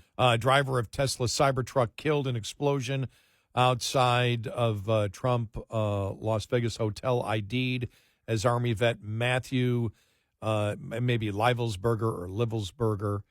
The driver who was killed has been identified. Law enforcement sources confirmed to the Post that Matthew Livelsberger rented the electric pickup truck that went up in flames on New Year's Day in the valet area of the hotel. He was behind the wheel of the Tesla truck, which was packed with fireworks-style mortars, camping fuel, and canisters during the explosion, and News 5 reported early Thursday, citing law enforcement sources. That was reported earlier from the Colorado Springs TV station, as reported to you. He has several addresses in Colorado Springs, at least one of which was swarmed by the feds late Wednesday. And also let me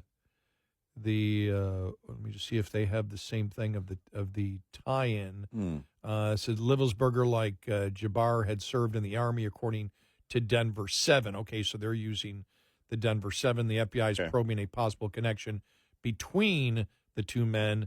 The ABC 7 out of Colorado says it was they were both on the same Army base.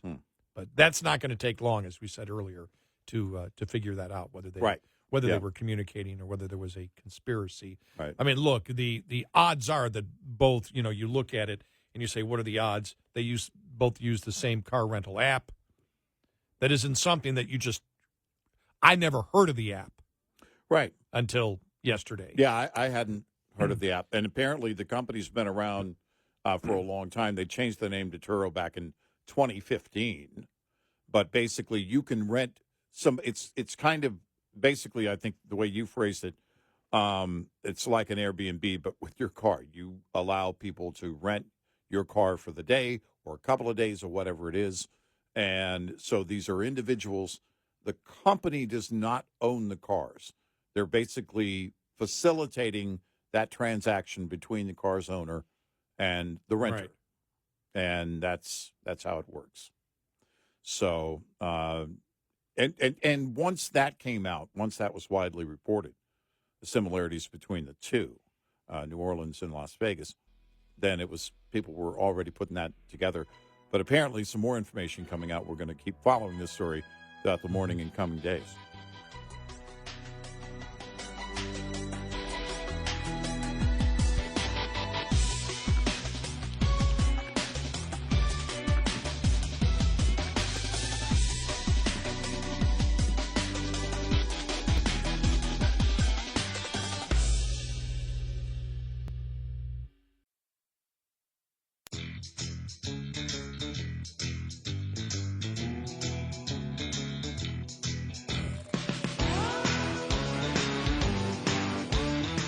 One 866 Red Eye.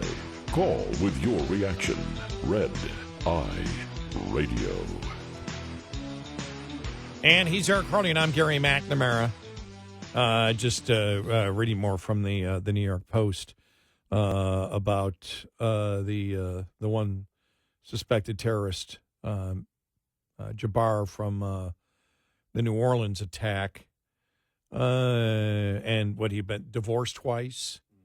Was in real estate for a while. Mm-hmm. If you see the video, when because that went viral yesterday. Right, yeah. Where he's talking about, using his services, and you see him behind him, that sign that says discipline, and he's talking like anybody who you would think. By the way, he was not born into Islam.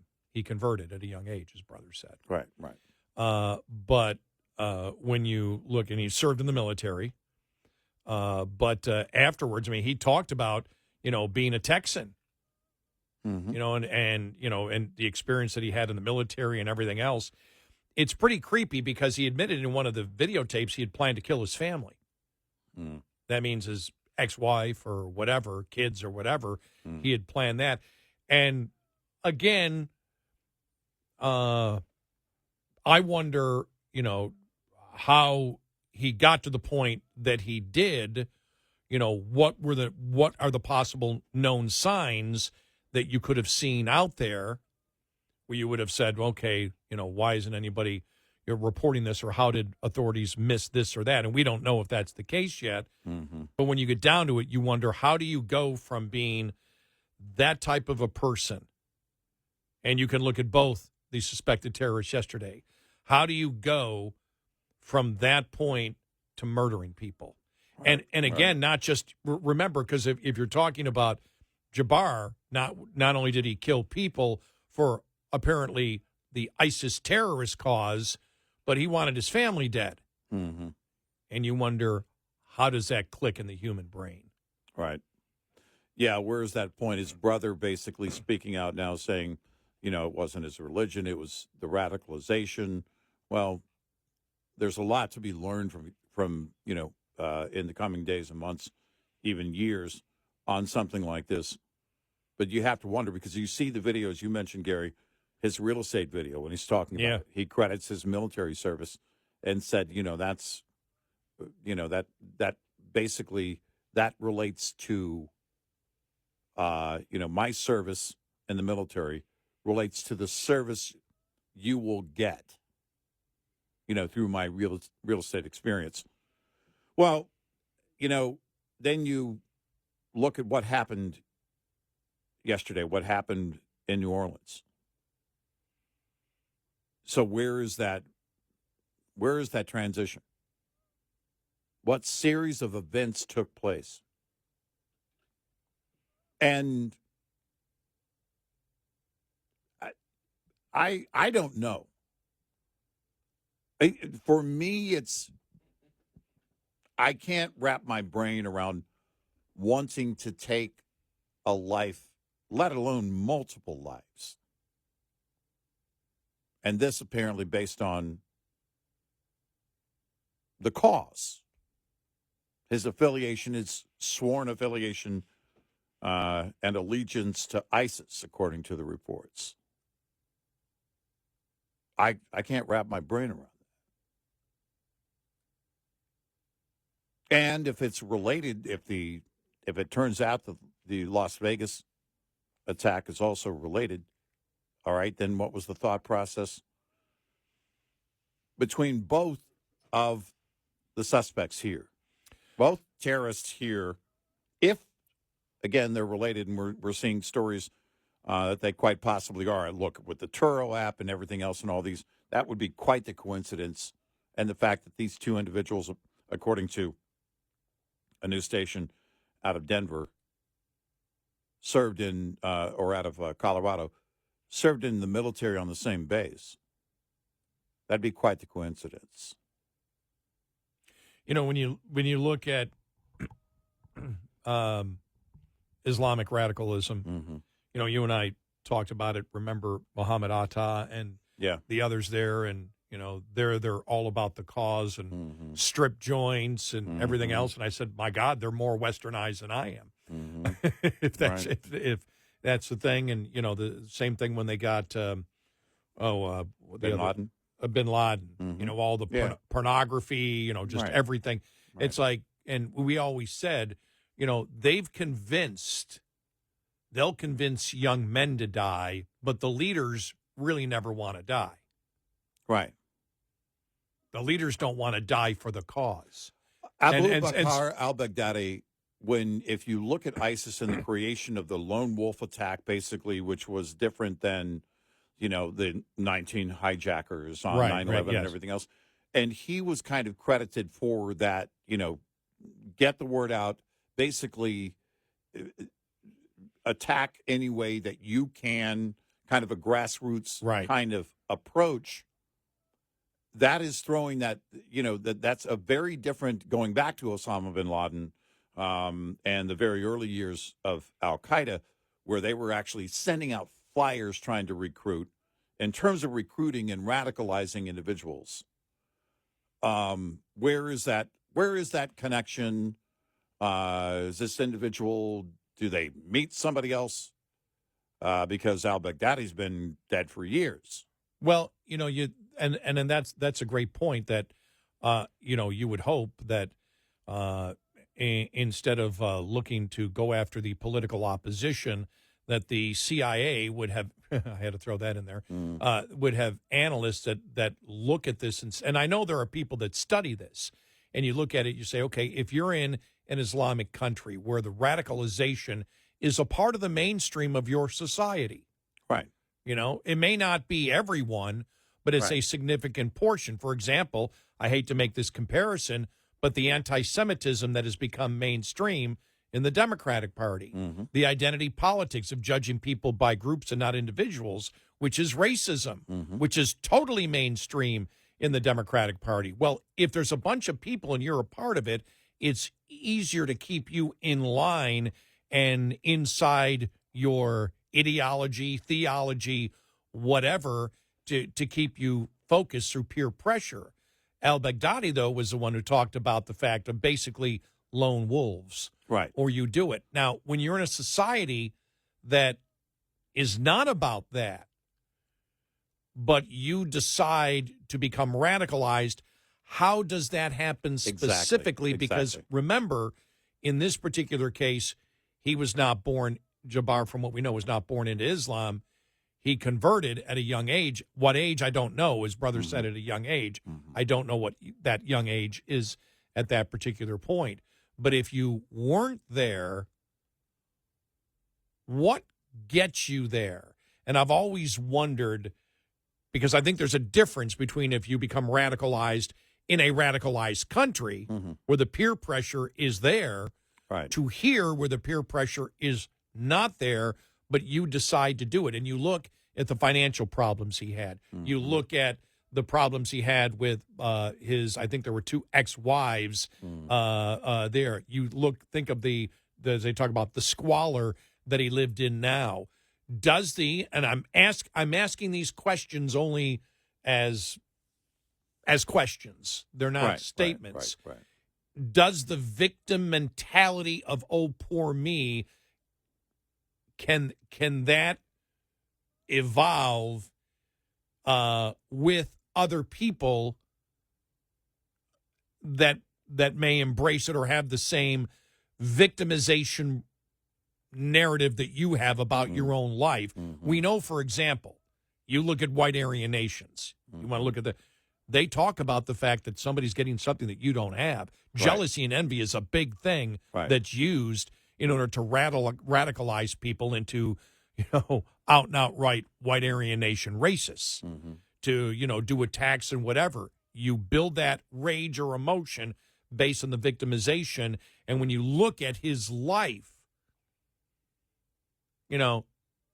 successful, starting to be successful, everything crashes on you. Right.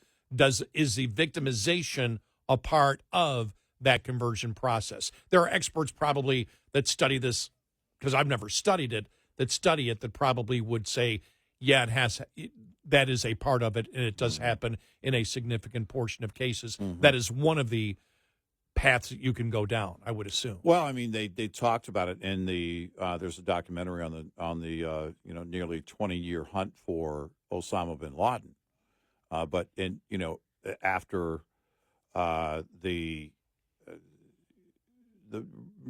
early days in the formation of Al Qaeda. This is after the Afghanistan war. There was this thought, okay, we need to recruit young men. We're going to create these flyers and promise them all of these things. And as you mentioned, it turned out that the terrorist leaders weren't practicing what they were preaching. Right. In the end, when you found out, okay, that's not how they behaved, but they would create all of these things. Or they didn't wish to die. Right. They certainly didn't want to be the martyr. They weren't leading the charge. They didn't want to die for the cause. Exactly. They didn't want to die for recruitment, to be, as you said, to be a martyr, therefore help recruitment because you were successful in a, suicide bombing yourself. And so in situations like what we saw in New Orleans yesterday, if you have a radicalization of an individual, again, we don't know over what period this took place. But at one point he was in the Army, we know that. And the next thing, according to authorities, he's responsible for the deaths of 15 people and injuries of dozens of others. And so we don't know how long that radicalization happened, where you go from, serving in the Army seemingly proudly, and then a job after that, and then to what we're learning about him in his final days. But often there's an event. Did October 7th have anything to do with any of that? We don't have any information. None. No reports, by the way. None. I haven't seen any.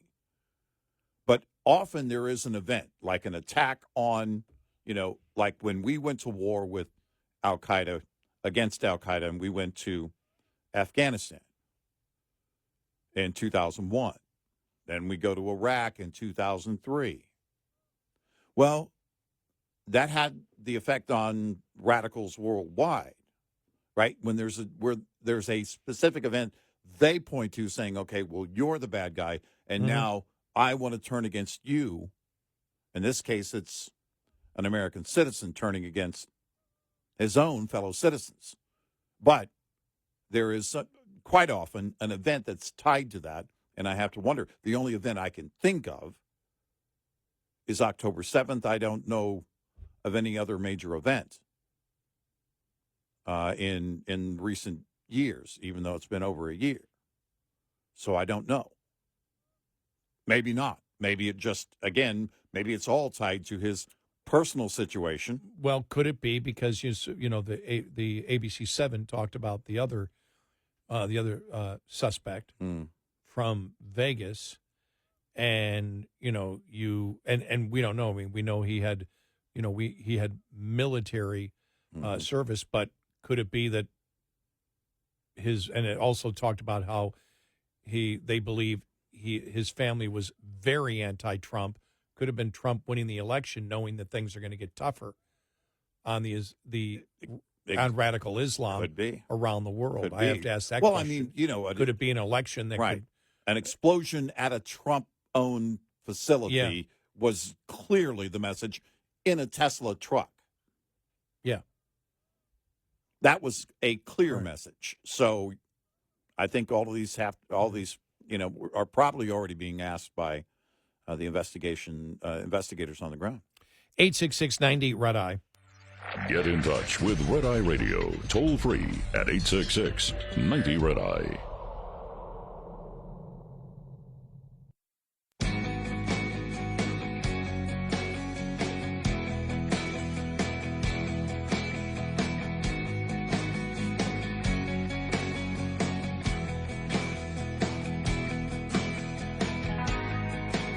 It's Red Eye Radio. He is Eric Harley, and I'm Gary McNamara. Welcome and good morning.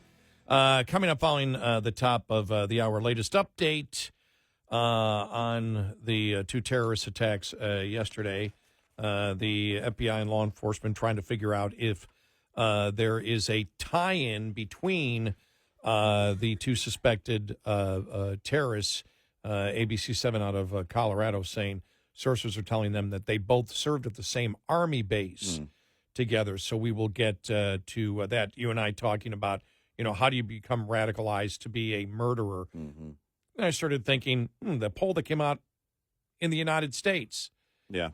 41% of 18 to 29-year-olds believe that the murder of the United Healthcare CEO is acceptable. There you have it. Do I have to go any further? Nope.